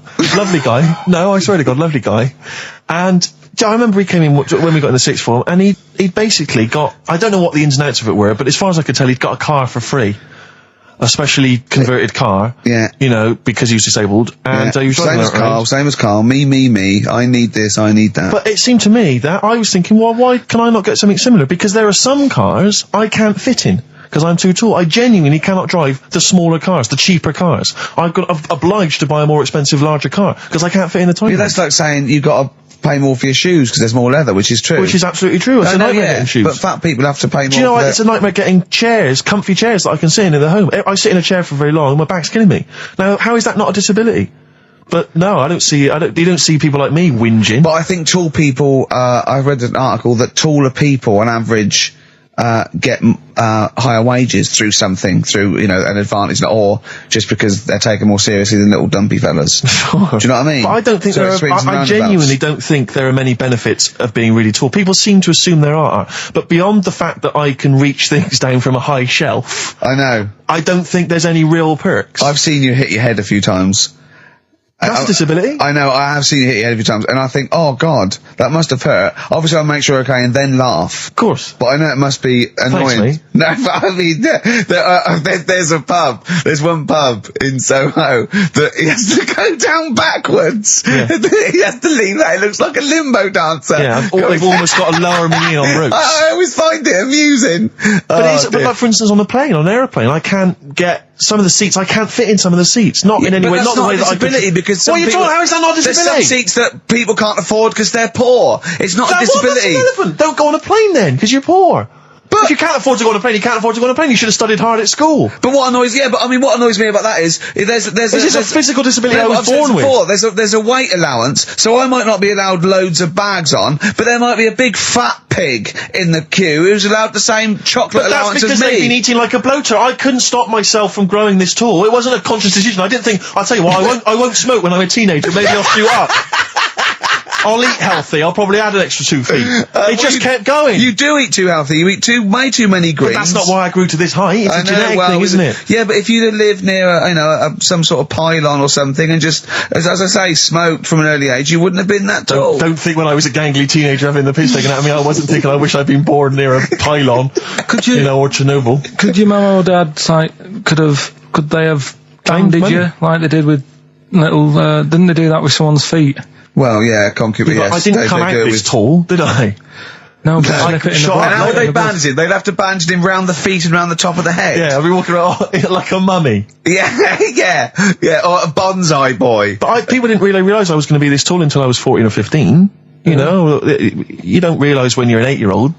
How tall were you when you were about like a gangly, a typical gangly teenager, 15? How tall were you at 15? I don't know, 6'5" maybe? And I bet you were like a beanpole, weren't you? Well, of course. Yeah. And what sort of glasses did you have? Cool. No, what did you have? I don't know, a monocle. No, I can't remember. Did you wear a bow tie once? I wore a bow tie? I thought I was trying to preempt the styles that might be coming around. I think I've been watching a lot of George Formby films.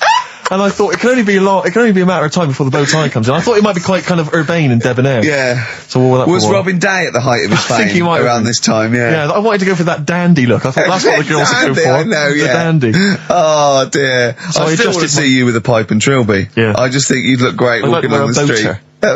Yeah. I genuinely, I really, it does frustrate me that I don't get any allowances. It doesn't count as a disability. Well, it does count. No, it doesn't. It's not a disability being 6'7". But how can you explain, for instance, travelling on a bus or a coach? There's some seats I can't sit in. The only disadvantage is, people look, I've seen people stare at you, but they stare at me because I've been on the telly. Was that a disability? People being recognised? Yes, but you could avoid that by not being on the telly. It's your choice. This is my point. It's your choice. Yeah, it's the same as the big fat people. It's their choice. It's a different sort of stare, isn't it? I've been there. Yeah. When, the sort of stare that you get and the sort of stare. Well, obviously sorry, Steve, but I'm gonna, follow up this inquiry. What do you mean, Carl? No, I'm just saying it's more of a stare of fear than, like with you, they go, oh, it's him. Yeah, go on. Whereas with you, it's more like, jeez. Do you know what frustrates me? I thought he did deserve having a Monday off. I've changed my tune. Yeah. Sometimes you don't realise this, listeners, but sometimes I'm an intermediary. I do step in when he's winding him up, because Karl gets to the point where he's going to explode. Yeah, and it's crazy. crazy. Okay, Jeff, leave and I step in, and this is the kind of response I get from Karl. This is the kind of back chat I get. Well, I tell you, he's a little user. I'll tell you what, because he's too scared of winding you up, because he knows that you'll just walk out of here and he won't get his Monday off. Absolutely. Play a record, you little oik. Weasel. You're a weasel. Title track from an album called 1972 by Josh Rouse. Well worth listening to. XFM. Yeah. Ads. Yeah. Joe Jackson, Different for Girls on XFM 104.9. Ricky Gervais, Steve Merchant, Karl Pilkington. He's annoying me now because he's got a day off and he's got 2 hours and he's miserable. He's not even doing anything for the show. It really annoys me. Well, hang on, wait a minute. You've forgotten his brilliant film quiz. Yeah. He's contributed that he probably did during the week. Well, do you know what I mean? What are you going to change your attitude, Karl, or what? Or should we just not bother with this show? Told you. What? Don't annoy me, and you'll get the best out of me. Yeah. I told you. I told you. This show is to annoy you. You knew that. But this is what you're going to get. Do you know what I mean? But no, you've got to be good and get the day off, or there's no point for any of us. Right. If you were having an operation, would you annoy the doctor? What? He can't concentrate, can he? Don't wind him up. The fact that he's a doctor. all of a sudden. Yeah. He's got to press a button and find out what a monkey did in 1932. And he's Where's the monkey news? It's been a bit quiet, hasn't it? I've been... What, in the last 3 months? Okay, there was something that I found last week about one that was in an old people's home. It escaped from some zoo. It was wandering about. It was enjoying itself, and then when it got to the night time, it was like, what am I going to do? And the first place it came across was like this old people's home. Yeah. Went in there. I think it was there for about a week and a half without anyone realising. No, it did. No, so the helpers and the nurses and the social workers and the matrons and all that, they thought, well, Mr. Sanders looks a bit hairy. But I mean, that happens, it comes out your ear and your nose when you get to about 70. And he stooped over, yeah, of course he has. He got bow legs, yeah. And he eats more fruit, of course he does. Well, that's when they realised. Why? Because someone in the kitchen said, hang on a minute, getting through more bananas than we normally get. Well, do the competition. Do the one thing you've done this week, probably in their time again. You're getting paid for it. You're having Mondays off. You're not into it, so that waste of time. That film sounds good. It was like this. Yeah, come here.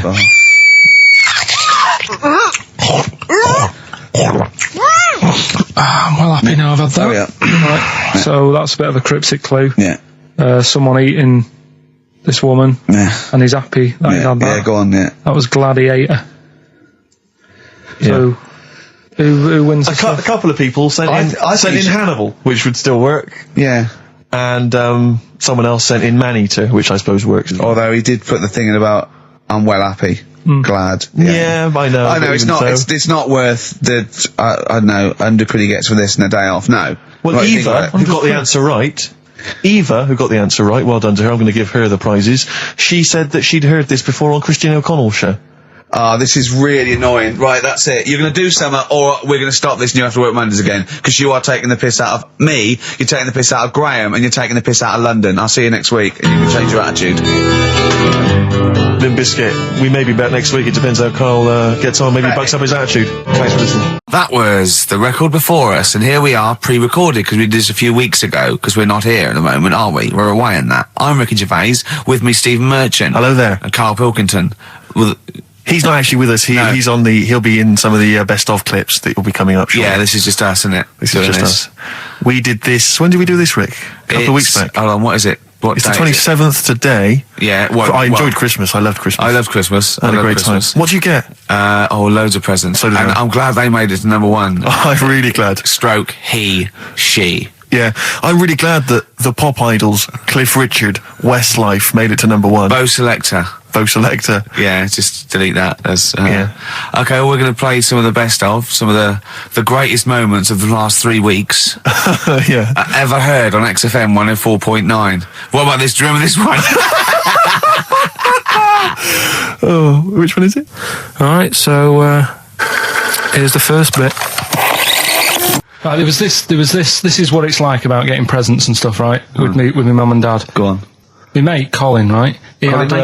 No, Colin Bailey. Oh, right? yeah. He had a little Sinclair Spectrum, right? Computer, which was like the thing to have at that time, right? Yeah. Used to always go round to his house. The deal was Not the one you had to play through the window because you weren't allowed. no, that's another lad. Oh, right? yeah. This is a different lad, and the deal was he came to our house and my mum gave him a pie, and then I'd go round to his and I'd stay there for a few hours playing, Hungry Horace and stuff like that on it. Right?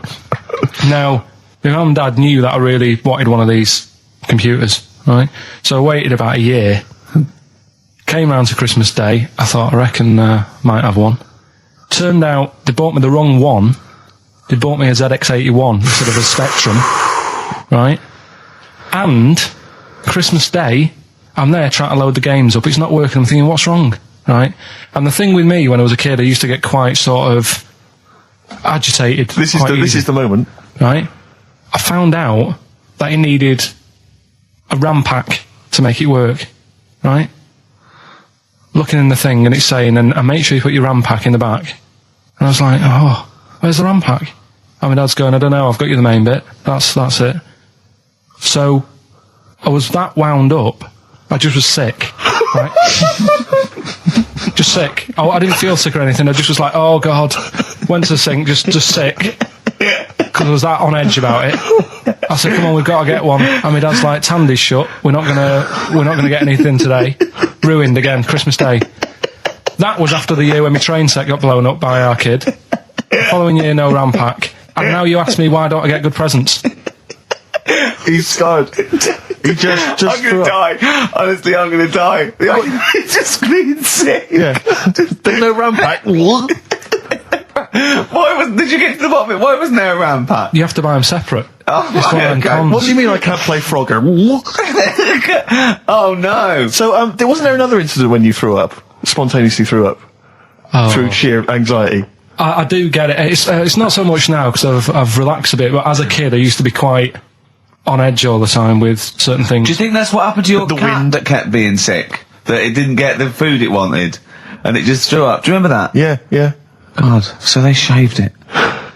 No, like, again, I spoke to you in the week, and I had much better things, like when I tell you about Brian Blessed climbing Everest, and for some reason it made him, it played havoc with his belly, and he followed through, and he had to clean up. Shot himself? Yeah, using ice and snow. Why are you telling me that Brian Blessed... in what way is telling me that Brian Blessed shit himself once in any way educational? Because I was saying how he was climbing Everest, right? I give it to him, he's an actor and that, but he gave that a go. Yeah. Right? He played... What's the point of that, you'd say, wouldn't you? You'd say, God, he's so he's alright. Me doing a boxing match for no reason is rubbish, but him climbing Everest and shitting himself... Yeah, he did that. It's commendable. Right, and he's only going to, go and do it again. He's going to climb it again. Yeah, but he might not shit himself this time. Yeah, what's the point in going? Nothing's changed up there. Yeah, good point. Yeah, Should be. Well, it has. They've probably cleared it up by now. Like, but it's slip on it. I can't even bother. Read about Brian Blessed. Is it actually true, or have you libelled someone else? It was an interview with him in it. And what did he say? Oh, come on! What did he say? He said I climbed Everest and I played havoc with me belly. Let's talk about it next week. We've really run out now. Oh, you're a fool. 3 holidays Carl's had this year. Last year. Yeah. I'd love to have 3 holidays. You've got to start putting the work in there. I had 2 holidays though. No, you had 3 holidays. You went away with Suzanne and her parents. Yeah, well that doesn't count. It does count. If you book 2 weeks off the firm, you go away and you go, how was your holiday? Go, well, I didn't really count. It wasn't a really good holiday. Can I have them days back, please? My New Year's resolution is to be nicer to you. But well done, you've already broken that. No, but talk sense. Talk sense. You've had 3 holidays this year. And I'm just saying, you're in your 30s now, and 30s is when you should be really putting the work in. That's true enough. To reap the benefits in your 40s, 50s, 60s, 70s, 80s, 90s, and 100. Carl, what's your New Year resolution? What about think before you speak? It's worth... See, I'm allowed to laugh. I'm allowed to laugh at things other people say, Carl. That one, that is a good suggestion. How was your holiday, Carl? It was alright. Right, brilliant. But that, I don't see, on the ratio of good to bad in Carl's mind, that might be amazing, because we never It might be amazing, sing the mightn't praises it? of anything. I'll tell you what, can we have, a cracking little tune and then come back and hear about Carl's holiday? I'd love to do that. Let's keep it tight. Love to Tear Us Apart by Joy Division. Now, I can't put my finger on it, but that doesn't sound like the original, and it's off a compilation. It sounded a bit fast. I think the vocal was slightly different. If anyone can, put me out of misery, I think it might be in a session of the time or something. Carl, is it a New Year resolution for you? Another one. Maybe when we ask you to get a song, get the original single version. I could be and wrong, not some but obscure session. Yeah, it does seem different, doesn't it? Very odd. Yeah. Yeah. Maybe we just remember it wrongly. But anyway, that's XFM for you. 104.9, I'm Ricky Gervais with me, Steve Merchant. Karl Pilkington. Carl, you went to Lanzarote. Yeah. People said don't go to Lanzarote. They told you it was Lanzarote. They told you, were they right or wrong? They were right, yeah. Really? Yeah, it's a bit ropey, yeah. Is it? Why? Just out there. If it wasn't for the volcano they had, they'd been knackered. That's their big draw, is it? That's it, basically. That's all they've got going for them. When you landed, was it really hot? Were you quite excited? You were thinking this is okay? It was warm. It's we can't complain about the weather. The weather was all right. Sure. You know what I mean? That's what I went for. But it'd be nice if there just was something else. Yeah. What did you do all day then? Did you read your ritual book? No, I didn't read that. I read that book. Do you know the book that I bought and all the chapters were messed up? Oh, yeah. I bought a better version of that. All right. And I read that. Excellent. And then... Did it make more sense in order? Yeah, a lot easier to follow. Yeah. And then we went and had a look at the volcanoes and that. They've got 36 of them to look at. How many did you look at before you realised that pretty much, you've seen one volcano, you've seen them all? Probably about 6 or 7. Really? Yeah. And then when you got to the 8th, you thought, now I know what this is going to be, Suzanne. This is going to be like a mountain with a hole in the top. Yeah. Really? But it happened years ago as well. It's like, just keep a couple, fill the rest in, tidy it up. Fill the rest in? Yeah, no, Well, getting some builders. No, seriously though. Okay, 4 million tons of concrete, please. They're an absolute death trap. Yeah, what do you mean fill them in? Do you know what a volcano is? It's just a hole, isn't it? That's happened. Well, it's more than the hole. It's more a portal to the magma in the centre of the earth. Back in 1730 it happened, and they still haven't sorted it out. Well, when you say it happened, volcanoes were made a lot longer ago than 1730. No, but the one that did Lanzarote in. Right. Sort it out. What would you suggest? Well, How can they fill it in? It's joined. It's all joined. No, but what I'm saying is... the big plates of the earth are all joined. It All was the a disaster, magma's wasn't it? joined. With the trade centre thing, that happened. They cleaned it up, sorted it out, they've moved on. That's what I'm saying. Whereas Lanzarote have just gone, leave it. It happened back in 1730. You misunderstand me. How, in the name of God, can you fill in a volcano? You ignorant twit. No, but it's not just the holes. They've actually left the lava everywhere. That's what I mean. It's not just the big holes. There's lava everywhere. But it's molten rock. They can't just pick it up like they're like a carpet. Put it in the holes. The holes are there ready. Just push it all in. That's what I'm saying. Do you know what a fable is? I've got a rough idea. Okay, it's a thing that uses sort of metaphor, analogy, just to explain sort of morals. I mean, they're very very old for a start, and it's all. I'll give you an example of one. A quick one. Oh, the one about the dog with 2 bones. He goes to a dog's got a bone. He sees a reflection in the lake, and he thinks, "Oh, that dog's got a nice bone. I'll have that." And as he goes to get that one in the reflection, he drops the one he's got, and that's one about I think I was told one when I was younger. Go on. I think it was one. This young lad, he's got a dog, right, and he's about 8 years old. And this dog, he's had it since he was about 4, and it's a bit tired now, and he chucks sticks for it, and it doesn't go for it. And he's saying to his mum, "Oh, I want a new dog because this one's useless. It doesn't do it doesn't have any fun with me." So they say, "Oh no, but Rover's a good little dog. You should look after it." And he's like, "Oh, I don't like it. I want a new one." So they buy him a new puppy. And it's running around, yapping about, and he's loving it, and he's playing around with it in the grass. And then one day he goes to the park, and he's messing about and rolling about with it, and he falls into the lake, right? and the little puppy's like yapping at him, and he's going, help me, little dog's yapping.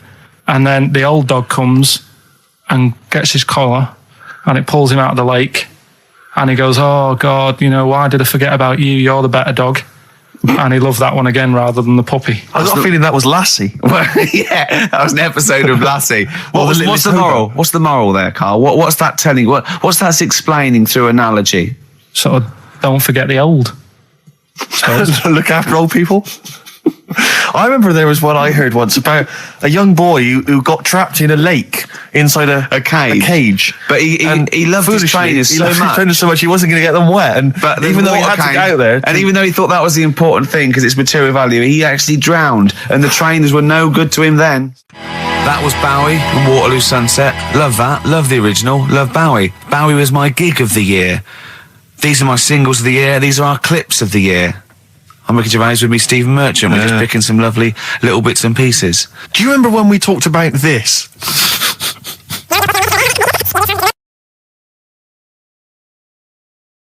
So we just had a text here that says, and I don't know what truth there is in this, as ever, but John says there is apparently a nude bike ride today in Hyde Park. Now, I can't believe that's the case, because I don't think it's allowed, is it? You can't ride around with your veg, can you? I don't know. Why would you want to? Well, good point. On a bike. On a bike, I like the fact that that's what disgusts him. I want. Do you know what? If we did appeal for a nudist to call in, I'd want a very specific sort. I want a German nudist, a middle-aged man called Helmut. Okay. If there is any, or the closest one to it. So I want a middle-aged man from Germany. If your name is Helmut, you're in. But I'll accept Hans. Carl would be good, wouldn't it? All right. Yeah. I think I'm wondering if the age might. Maybe we could we broaden that Okay, just a German nudist bloke. Right. Can he at least be fat? Can I find a fat German fella? If your name's Helmut, we're going to give you a big prize. Yeah. But any fat German fella who likes to get his sausage out. Sure. Okay. It's sauerkraut. Yeah. What's the phone number? 0871 222 1049. It'd be good just to get an email or a text with a contact, wouldn't it? And then I can just call them up in the week. Sure. And 83936 is the text number. I don't know what our audience demographic pans out like, Rick, but I'm suspecting that's probably a fairly small fraction of our listenership. I know, but there must be someone out there. If you know a fat German who likes to get his tackle out, phones are going. Straight away. Just answer it, Carl. Just answer it. Just pot luck. It could be anything. Well, just see what it is. To be fair, it could be a nutter. But just say hello. Just tell your turn. It's not straight away. He'll stay there, won't he? He'll stay there. Well, answer it. Answer it. Leave it. Answer it. Oh, you see this? It's gone. It's gone. There you go. He bottled it. So, just as well. Well, you took too long to answer it. There's a vicar in Australia who started sort of doing his services and all that in nude. Hot, isn't it, out there? Yeah, where'd you get the churches? Churches are pretty cold. It was on some website. Of course it was. Yep. Just saying about a vicar and that who's there's a lot of nudists and that who want to get married. Do it, don't mess about with the wedding dress and that. Just snip up. Cheaper, innit? Well, I suppose it's so. I suppose if you believe in God, you believe that that's the way to be, innit? Because Adam and Eve and that. Yeah, but then in Adam and Eve, the shame made us dress up, didn't it? Yeah. Eating the apple and things. Yeah, but God didn't want that, did he? No, he wanted to see it all. He was loving it. He was having a whale of time getting a life full of all of that, and then the snake said, cover yourself up. Stitched him right up. What exactly is there then? Is it just a kind of moon-like kind of surround with just kind of dust and rock? That's exactly what you see. I was there when the Mars thing went wrong. Yeah. I would have just sent a camera crew there, filmed a bit of that, right? And say, here we are. This is it. Yeah. Ignore the little coffee shop in the background. Yeah. Right? This is Mars, because that's where it's like just loads of dust. Yeah. Holes everywhere. Tidy it up. Little round-headed aliens complaining, whinging, just like Mars. Yeah. So is there what's the best bit about the holiday? Come on, pretend you're Judith Chalmers. I have been doing. I would have done all. I would have said that. Don't bother. Right. I mean, the hotel was good. Yeah. That was all right. What was that like? It's all right. Just clean. That's all you want, isn't it? See, that's not quite what Judith Chalmers does. She doesn't go, what's the hotel like? All right, yeah, clean, isn't it? All right. Well, what was it like? Was it, what was it? 3-star, 4-star? Did it have a swimming pool? What was the Yeah, room like? had a swimming pool and that. Yeah. Yeah, it's good. If, you know, I think it was one of the better ones on the island. Okay. Nightlife? Wasn't really. And there was a bar. There was some bands playing. Yeah. Not very good. Food got a bit boring. Yeah. It was always the same food every night, but they sort of themed it and made out as if it was different. So, like, on Mexican night, it'd be chicken with a nacho on it. Right. And Chinese night, sort of chicken with a little prawn cracker on it and stuff. Sure. But that got a bit boring. That's me just turning on my phone, because I want to read to you a text that I got from Karl. I think you sort of sum up the holiday in this text, don't you? Do you remember it? I can't remember. Let's have a look. Let's have a little look. Instantly, what did Suzanne, your girlfriend, make of it? Similar view to you? That they should fill in the holes? Yeah, it's just that thing. You see, I went on a coach trip, right? And you go and see the volcanoes. Like I say, there's 36 of them. Yeah. Which, you know, how many do you need? And when we're on the coach going round all these volcanoes, the fella on the front's going and look out your left window at the moment, and there's a volcano. And if you quickly look out at the right-hand side there, there's another one. Right. And on the left, it's just like, all right, we've seen it. Sure. Do you know what I mean? Yeah. And that trip, I mean, we'll talk about that trip in a bit. Right, this is the text I got from Karl, right? All right. Been up to a volcano. Been in some dead artist's house who built his house in the lava. They said they would show me science with volcanoes, but all they did was chuck some water in a hole and it shot up in the air.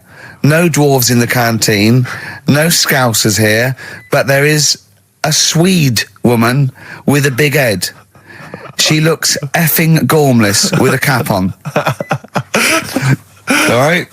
So a little reference there to... A Swede woman? What's that mean? Do you mean Swedish? Yeah. Or she looked like a vegetable? No, a Swedish woman. But they've all got sort of quite big bill, aren't they? And I sent him a text. Oh, well, it's just good to be on holiday because, you know, I'm working. He sent back, so am I. Just been watching Sky News. There is a school for monkeys who want to get a band together. Is that monkey news for later?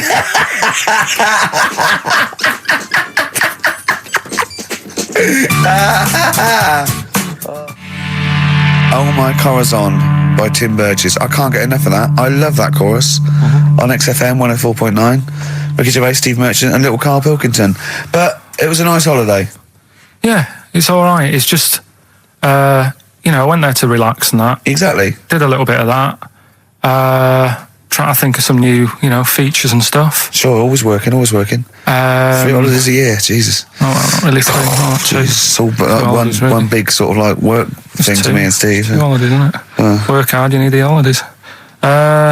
So, yeah, the things that annoyed me was like, you get bored, sat around the pool after a couple of days. I'd read my book. Yeah. You know, there wasn't much going on the Not even any crabs to throw sand at, was there? No crabs or anything. They wouldn't bother with Lanzarote, right? So decided to go on a little trip. That's when I saw the volcanoes and that, 36 of them. So we go on the trip, and the thing that annoys me, it does happen every holiday that you go on. If you go on a sort of a package thing, they have these trips, right? And you pay about 40 odd quid, and they give you some wine, so it make it feel like you're getting your money's worth. But how many of these trips have you been on then? Loads. Probably about 12. More holidays than I've had. Go on. So anyway, so you're on the coach, right? And they take you for the volcanoes. They took us in the middle of nowhere. Yeah. Right. There's nothing else round there. Sure. It's like I say, it's like Mars, but with holes in the ground. Yeah. Right. And they sort of drop you off, and they go, right, everybody, see you back here in an hour. There's loads of volcanoes for you to look at, and a coffee shop over there. And you know for a fact, right, you don't need an hour there. You could just say, well, just keep the engine running because I'll have a look in this hole, we'll get back on, give us 5 minutes. Don't need an hour. Absolutely. But you know that they've got something going. It's a backhander, definitely. What, with the coffee shop? Definitely, yeah. They go there And they get everyone to have an ice cream and a coffee, and they sit down, have a fag, talking to the bloke. Yeah, and it's like, cousin. Yeah. How much was the coffee? Was it probably about €3 each euro? So I think it was $3.50. Sure. Yeah. Which is, I don't know what, that's about £2.50. Yeah, they've stitched you up. Go on. Talking about this the other day. What was it now? Listen, the fella. Play a listen. record. Do you want, All right, he's got it now. Go on. This fella goes to the doctors, right? Oh, right, okay. Right, if this is in any way apocryphal, stupid, illogical, impossible, right, you are never, ever speaking again on radio. So make sure this is at least possible. I'll tell you what, I'll even give you improbable but possible. So if anything that breaks the laws of the universe or logic, okay, that's all you have to avoid. On you go. Right, so this fella, right, he goes to the doctors because he's got earache. Right. Okay, if a chimp's living in his brain... Go on. So he's got earache, he's sat in the waiting room and his ears all bunged up and it's hurting a lot and what have you. So the doctor comes out and he goes, right? And because his ear's all bunged up, he doesn't hear it that well, right? So he thinks it must have been me, right? So he wanders in. Keep going. Anyway, I'm going to hate this. I can just feel it in my bones. Steve, I'm going to let you take over. Okay, let's hear it. Come on. So the doctor says, sit yourself down there, right? So he sits himself down. He goes, right, take your pants off, right? So he's thinking that's a bit odd. Anyway, he heard that though. He apparently he took his tackle off. The doctor did some operation. What, there in the waiting room? No, in his office. In his office, yeah. What? Wait. So he removed what? His genitals? Yeah. In his office. Why, Carl? Because he hadn't called him in. Oh, he'd called in the bloke who wanted his testicles taken off, and he didn't hear it. What? So the doctor went out and said, Mr. Jones, who's here to whip off your cock and balls, just here and now, right? Bloke comes in, didn't it? It must have been me. So the bloke who wanted his balls taken off didn't say, I think he said me. So he didn't interrupt then. So the bloke goes in, he starts taking his testicles off, and he doesn't say, I'm here for me ears. What are you doing with that? That is a blinding record. And before that, Rick, what do you make of those adverts? They were great, weren't they? I like them, yeah. I'm going to buy all them products on the way home. And that's endorsed by Ricky Gervais. He's won awards. Yeah. Rick, do you remember this? This was a hilarious moment. No, you'll remember this when you hear it. It was when Carl said something that was basic. Well, I think for a lot of people it sounded like a lot of old bollocks. Carl's found love on the street before, haven't you? How's it going with your bird, Carl? Are you married? No. How long have you been out with her? 7 years. Because, you're quite a simple man. Yeah. You're sort of a simple in a nice way. Ways. I mean, you're like Helen from Big Brother. Yeah, you're sort of nice enough, but I look normal. Well, yeah, you sort of do. But you could be one of those that just suddenly go mental with a pen. Yeah, do you know what I mean? Stab people through the eyes. Yeah, you sort of look normal. But if I wouldn't really want to wind you up to a point of frenzy. How did you meet your girlfriend? Through work. What, through her work? What, you phoned up and said... We worked at the same place. Oh, you're right. Yeah. You're quite an enigma, aren't you? Could you give us more on that? At work. You met her at work. What, she came in selling sandwiches? She was going through the bins outside. What do you mean you met her Why at are you work? having an attack on me? You're the one who's sad and lonely. Oh, he's done you again. Yeah, but what I thought was interesting was I just scratched at him and he just went mental. Yeah, no, it's like a bear caught in a trap. It's funny, isn't it? You'll never learn. No, I was just interested to find out what the story was, because it might be a really romantic story. Well, it's not. All right, jeez. I mean, the fact he doesn't want to talk about his love affair. I was thinking about you in the week, and does it worry you? I mean, you sort of joke about it now, and we're talking about it in the office, is Steve really touchy about the way he looks? And, what's this? Where's that come from? He's done it again. He's done you again. I was walking home the other night, and I was thinking about it. And do you worry that when you're old, you will be on your own? You did start it, though, didn't you? Well, Carl, I'm glad you brought this up. Because I mean, for me, a lightweight, frothy entertainment show on XFM on a Saturday afternoon is exactly the place where I want to discuss the desperate, lonely future that's inevitably coming my way. Oh, God. I'll tell you what will cheer you up and forget all that. A bit of Embrace. Oh, one of the most hated bands. I'm a little bit concerned about your toilet discussion. What exactly is your point again? I was just a bit bemused. You see, it's a tricky one. All I'm saying is, right, there I was at the pub quiz. I go to the toilet, not thinking about anything. I try to go, right? There's a little gay fella next to me. I love this little gay fella. Now, the weird thing is, there's nothing stopping him having a little glance, right? Because he's allowed in the fella's toilet. Yeah. Now, I'm not allowed to go into the woman's toilet and have a little look round. Right. So all I'm saying is, should they have another toilet area? What, for gay people? Yeah. And so this would be gay men and lesbians? Is that going to complicate things? Well, I mean, I can only assume. I mean, to what point? I'll ask you a question, right? If you're intimidated, that's a shame. But you know, most gay men aren't looking at your knob. You know that. What do you mean? I can only say that 99.9% of gay men who use a urinal standing next to what they assume is a heterosexual man aren't looking at his knob. What they're doing then? They're emptying their bladder. No, but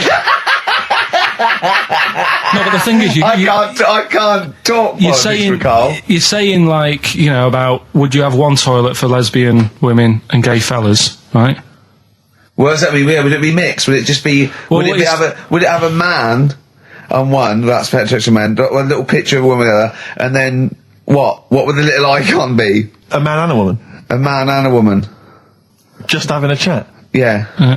In pink and dot lines. But you couldn't mix them, because then what would happen is you'd get people who are going, oh, I'll play up to this a bit. What, pretend to be gay? And yeah, you know, sort of grow a moustache and shave their head. And pretend to be a lesbian. Right. Yeah.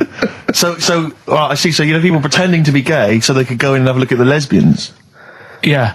Right. So that would mean that we need 4 cubicles now, wouldn't we? Yeah. No, this is fine. 4 cubicles. So every pub How now, many toilets do we need? Every pub's now got 4 toilets. Oh, Carl, bisexuals. Yeah. Now, interesting. Bisexuals. How many toilets do we need now? Call the council. Do you use any? Huh? No. No, because they're interested in everything, aren't they? Because the little bisexual fellow will be looking at your knob. Right. With them, what you do, you just have a door. You open it, and there's one urinal there, so you can't get a queue. They have to sort of wait. I just thought that, well, why can't there just be a thing between the urinals, so no one can look at anyone else's knob? Wait a minute. Just to go back to Ricky's point, what stops, even if we've got the toilet for gay men, what stops the gay men who want to have a look at your willy going in the regular toilet and pretending that they're straight? Most men don't wear gay across their head. Exactly. They don't have a tattoo. There's no branding yet in the British House where they have to declare. So we're going to have to expand this. So we've all got to carry identity. Do you know cards. you can see a gay, can you? Coming a mile off. No? No, I'll just hold it in next time. No. Can you tell gay men? Do you know a gay man? I'd say, probably, if you did if you lined some people up and said, point them out, I reckon I'd get... But hold on, we're not talking about people dressed in leather with the arse cut out and an handlebar moustache. Yeah. We're talking about, the everyday, non-seen... of course. Yeah, but I mean, suppose I put you in a room and there was 10 naked men, right? Yeah. And there's 5 gay men and 5 hetero. Could you walk along that line looking at those gay... Am I naked? No, you don't have to be naked. Why would you have to be naked? To catch them out. How would you catch them out? No, don't go into it. Don't go into it. Play a record. Ooh, those boys can rock there. That's the Guns with All Their Roses and Sweet Child of Mine. On XFM 104.9. I enjoyed that. Yeah. That was good. It rocks. I hope the audience was playing it loud like us. Yeah. Ricky Gervais, Steve Merchant, Karl Pilkington. Well, look at him yawning. How rude is that? Carl, what's wrong with you, man? Have you been up late? A little bit.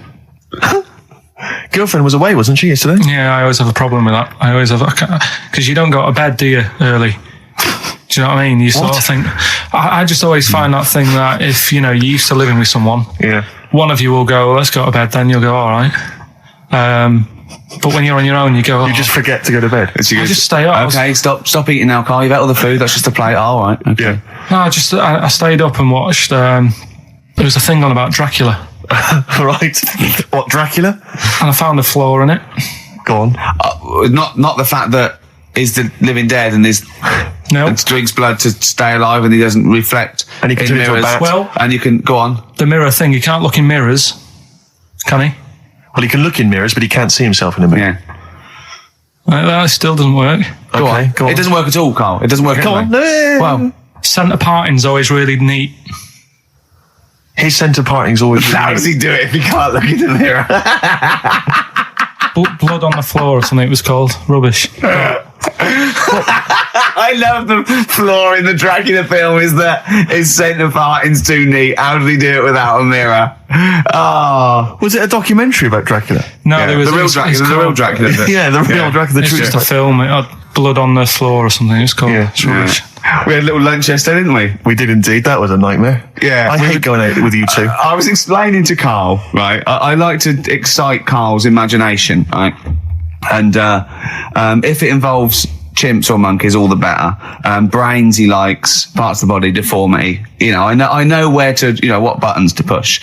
And I told him about this thing. I don't know if any of you out there know about this, but there's an experiment they did in the 50s, a clinical psychology experiment where there's your two hemispheres of the brain, okay? They're joined by a thing called the corpus callosum, right? Which is just a little flap of skin, like a little scarlet lead that joins your two hemispheres. And what they did, they cut that in half, and they thought it was a cure for schizophrenia, but what it turned out to be, or epilepsy, I think, I can't remember, was that your two sides of your brains didn't function together. You couldn't get information. I was telling Carl all this thing, and one of the things I told him was that they did it on a monkey, and it fought itself over a nut.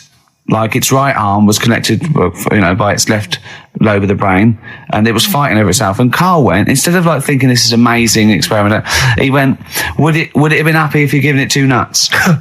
Yeah, I know. Well, you started off by explaining it, and I remember you mentioned, because I was watching the two of you as you were describing it to me, you said, of course, one side of the brain deals with symbolism, and as you said the word symbolism, I noticed Carl drift away from looking at you, pick up his mobile phone, and start pressing buttons randomly. And I thought it was the word symbolism that got him. And I noticed it took you just a moment longer. And I think the first thing you said was, when did I lose you? Yeah, I knew I'd lost him. It's extraordinary. And he doesn't even try to disguise I said nomenclature at one point as well. Right, yeah. And I knew I was dicing with death there. Yeah. But I told you tried to look it up, didn't you, on the web? You didn't find anything about it, did you? The spelling of it's, what is it again? What's the word? Corpus callosum. Yeah, I couldn't do it. No, there's no point. Yeah. Don't bother. Give up. Don't bother. So if anyone knows any interesting facts about that, but yours hasn't been cut in half, has it, Carl? That would again might explain something. I'll tell you what we will be talking about later. I don't know if you're sort of aware of them, Steve. Go on. Bonobos. Oh, I don't know much about bonobos. I told him about he was looking for stuff. I said put in bonobo. He was having no luck with chimp, and they're a form of chimpanzee, but they're even closer to us, evolutionarily speaking. They've got their social groups are more like ours. They're more intelligent, and he was loving it, weren't you? So is it human bonobo Carl? Is that how it works on the evolutionary ladder? Chimp Carl. Yeah. Talking about him. So we're talking about bonobos. You're excited about that? Yeah, That's coming up in Monkey News? No, I think it's a bit of a monkey bonus. Placebo, Bitter End on XFM 104.9. This is pre-recorded. We recorded this a couple of weeks ago, before Christmas. Hope you had a great Christmas. If you didn't, not our fault, really, is it? Nothing to do with us. Wouldn't have thought we'd have. We're well over time because we've got plenty of cash now, thanks to a lot of you who probably bought the Office DVD. Yeah. Probably got and that if you in haven't stock. yet, and you've maybe got vouchers or money, still available. Still there in the shops. Still available. You can still make it the best-selling DVD of all time. Please do. Yeah. Please do.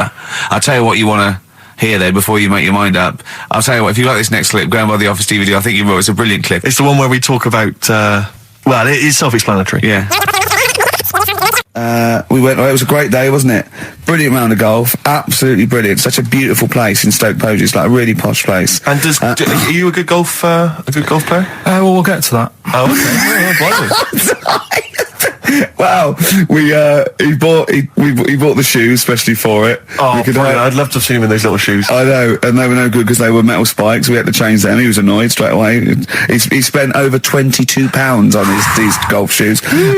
We hired a buggy that was brilliant fun. I was bombing along, wasn't I? I don't drive, but I just, it was great on that buggy. You've been on a buggy with me and you were a bit scared. Yeah. What I nearly killed us once. I was just taking banks and things, but you don't see sort of bunkers, and he'd scream and go, stop! And he'd put his foot down the brake, and then I reversed. At one point he sort of did a handbrake turn next to the lake, and then we had to reverse, right? And you know, you just flick a switch and put your foot down. He did that without looking. I looked behind, there's a big oak tree there. He screams, watch the tree, right? So Dukes of Hazzard. I kept jumping in and leaving him behind because I had to go to my ball. Because anyway, the first shot, I got on the driver.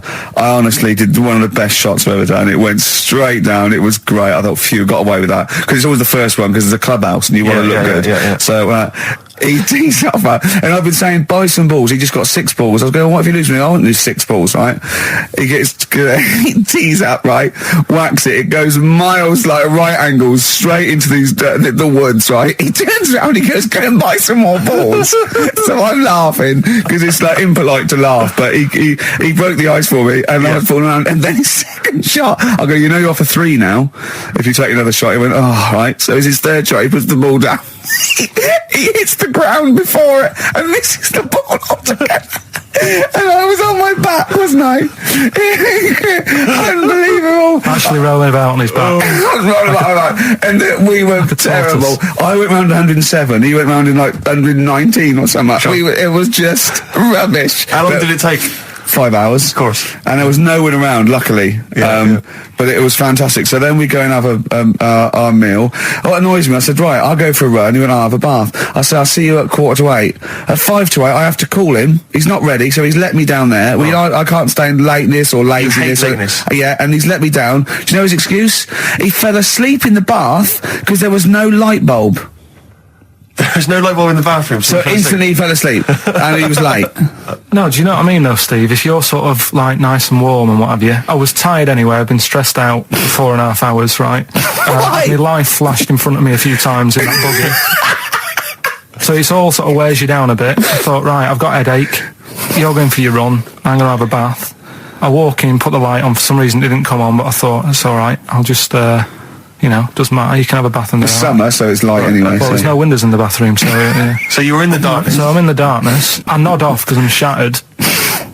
He calls up, hassling me. So I said, well, it doesn't normally take that long for me because, I haven't got, like, long hair. I've got a dryer and so I can sort of one wipe. Yeah. He's already 10 minutes late, though, when I called. Well, 10 minutes. 10 minutes. This is late, this. Next. Doesn't matter. Dinner wasn't until 20:15, so we had, like, another 20 minutes anyway. So it doesn't really matter. Yeah, but we said 1:45. So he's calling up, hurry up. So I said, yeah, all right. So I get out and dry and like me tackle and what have you. Calls back again 30 seconds later. No, I don't. I don't like that. Do that now. Give it a wipe. 30 seconds later, come on. So I end up going downstairs to the meal area, naked, with a wet shirt on and wet socks. I've got headache as it is. Meant to be a relaxing weekend. But anyway, so we have our meal, which is really nice. And then we're sitting in the bar. I'm having a cigar by the fire. Yeah. Like, we're having a rather nice Pinot Grigio. Yeah. He's there going, I've got headache. Is this 1955 that you live in? I know. It's so right. We are knackered because he's not used to work. I've seen him moaning, falling asleep. He's not used to it at all. And you've been on your feet for over half an hour. Yeah, right. So we didn't even walk around the golf course. We had a buggy. It wasn't even exercise. And now it's Karl's bit. It's the re-education of Karl. He's like Liza Doolittle. And now he's coming to Lawnmower Man, if you've seen that film. More like Lawnmower Man, if you've seen the film. You know what I mean. And his homework was to just study quotes, really, on happiness and stuff and general well-being. He's not a big happiness quote fan, are you, Karl? Not really. So what have you done? You've come up with something, haven't you? Right, yeah, I told you, right? Because a lot of these are just things you say every day. They're nothing special. So what I'm doing... Well, you say them every day. Well, the sort of things you come out with and you don't even think about it, do you know what I mean? Yeah. They're on the TV all the time. People on the radio are saying these sort of little quotes. Sure. And what I've done is, remember that programme on Channel 4, Faking It? Yeah. Where they got some, like, posh kid to be on a door and all that. What I've done, I've... Imagine if that was the pitch for the show. Dear Channel 4, you're just going to get a posh kid on a door or something? Yeah, Yours come sincerely, in, Carl. come in. Yeah. TV producer. Yeah, go on. So, what I've done, this little book of quotes, happiness quotes, I've picked 2 that are real. Okay. And I've made one up. Right? And we've got a guess. And you've got to guess. Okay, then, go on. Well, I'll tell you what, Rick, why don't we, when we've heard them, we won't confer. No. You'll write down yours, A, B, or C, and I'll write down mine, and we'll see how it Okay, works. Carl, off you go. Right, and just because I'm looking at this book, it doesn't mean I'm actually reading. No, I know. Don't no, worry, I know. we're clever. No, we know, we can't see. I Yeah, call my bluff. Yeah, go on then. Nothing is worth more than this day. Okay. Yeah. Yeah? All right. Yeah. The way I see it.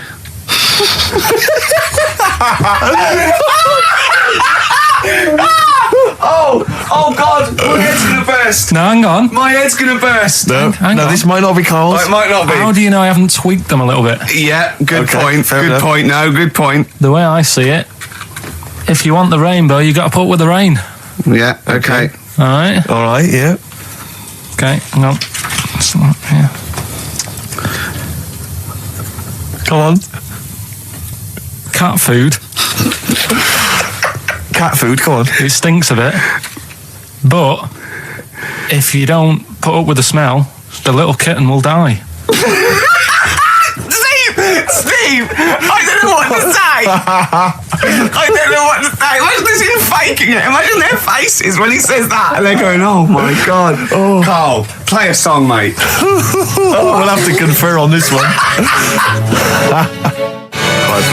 Well, that's just amazing, Carl. Just read them again. Two were real, one was fake.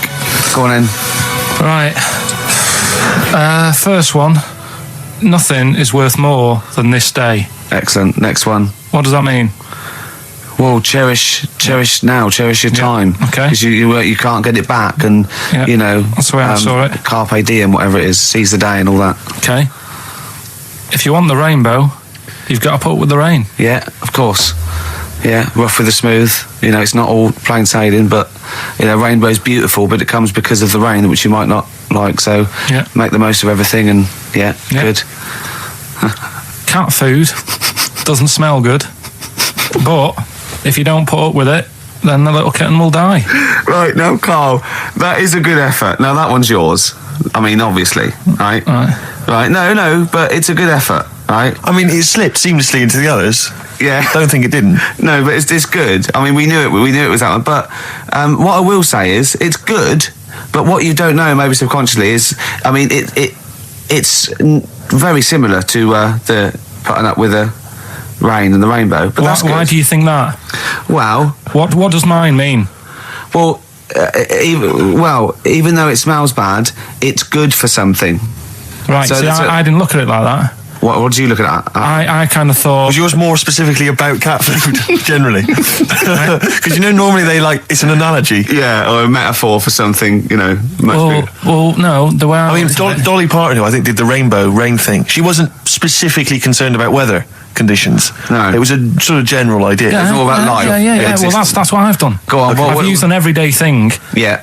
And put it with today's problems, right? Go on. So, like, my girlfriend, she might like to go shopping for clothes. I hate it. Right. But because I love her, I put up with it. Ah, that's nice. Yeah? Yeah. So, you love that little kitten. You can't stand the smell of the stuff you got to feed it.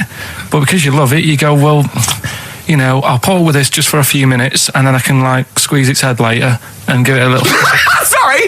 Squeeze its little head. No, yeah, well, that's just the thing that I do with cats. Put it in a bag and drown it in a lake. I can feed it and then I can throw it against the wall. Exactly. So you didn't see it like that, did you? No, that's very good. So it's about love, is it? It's about putting up with the bad things for something you love. Yeah. Well, that's nice. But Carl, you seem now to be convinced and rather smug that you've tricked us and that you've fooled us and that we didn't understand it. Well, I say that's your fault, not ours. No, it's not, though. I mean, look, that man in Forrest Gump, he was a bit of a nutter. And he came up with the life is a box of chocolates thing. Yeah. Now, if that was in this book, you say, oh yeah, brilliant, you know, good bit of work. But if he was sat here doing the show with you, you'd be taking the mickey out of him. Sometimes I feel he is. No, but Carl, I could. In fact, if people are out there, we're too lazy. Could you write down everything Carl's ever said? Because I think we could publish that. Yeah. He said one today. He saw my salamander. It's not a euphemism. He saw my salamander, and it's just sitting there in the tank. Your exotic pet. Yeah, and he's worried about there not being a lid on. And he said, I went, what are we worried about? He said, wow. He said it sits there for 24 hours a day, obviously planning to get out. Well, he's got nothing else on its mind, and the daft thing is, he has actually got the lid ripped up a little bit. And he'll be looking up there, and it's going to get out. But what's the worst that could happen? What's it thinking? What do you think it's thinking, this salamander? It's got its eye on the DVD player. I can have Ian be down the market. Right. Okay. Right. The results of We ain't got a winner for the first time. Yes, we have. We've done this feature for. We've got loads of winners. No, we haven't. We've done this feature for 3 weeks. This is the first time I've managed to sort of. Well, let's go through them then. What have they got wrong? The first one. The first one. What was the first one? Well, hang on. Let's do them in reverse order for a second. So what's the last one? The last one. The clue was that bloke does sport on the telly, and he's got a little kid. What's that? That's Destiny's Child. Des, who does ITV Sport, has got a tiniest child, right? No, that's fine. They got that. Destiny's Child. What's the middle one? Well, the middle one. Right.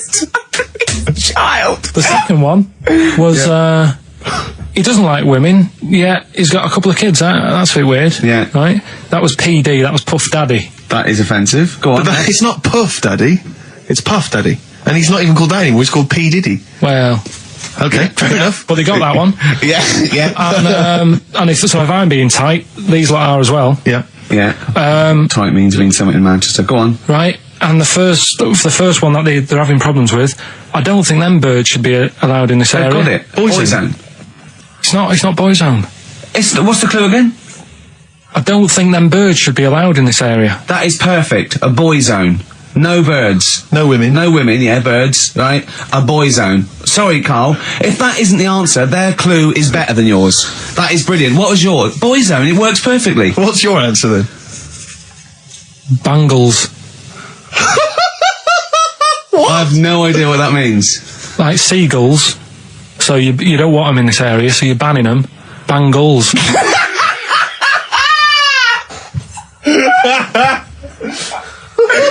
Oh! Well, give it to Boyzone, because Boyzone's better. Don't use birds being loud in this area, it's a Boyzone. I think we should have a rollover. Carl beat them. You have to use his logic, surely. But theirs works. You can't do what am I thinking. No, that's not what I'm thinking. It works perfectly. I think you've got to give it to the ones that got the Boyzone. Well, how about, right, because they didn't actually get into my head and my way of thinking, heaven right? forbid. How about we just keep back the David Attenborough, and they can have, I'll chuck in the Hellraiser, right? Okay. And Blondie album and the Madness one. Yeah, okay, pick a winner at random. Pick a winner, Steve. I'm going to give it to Paul Sloman, who got those answers, and he also says, P.S. Carl, you're a moron. So, I'm giving that to Paul, and good luck to him. Right, well, he's got a crazy night tonight. If we can rush these over to him, he's got a cracking Saturday night. Well, if I'm a moron, I might get your address wrong when I send them to you. Ooh. Coming right back at you, Paul. Yes. Carl,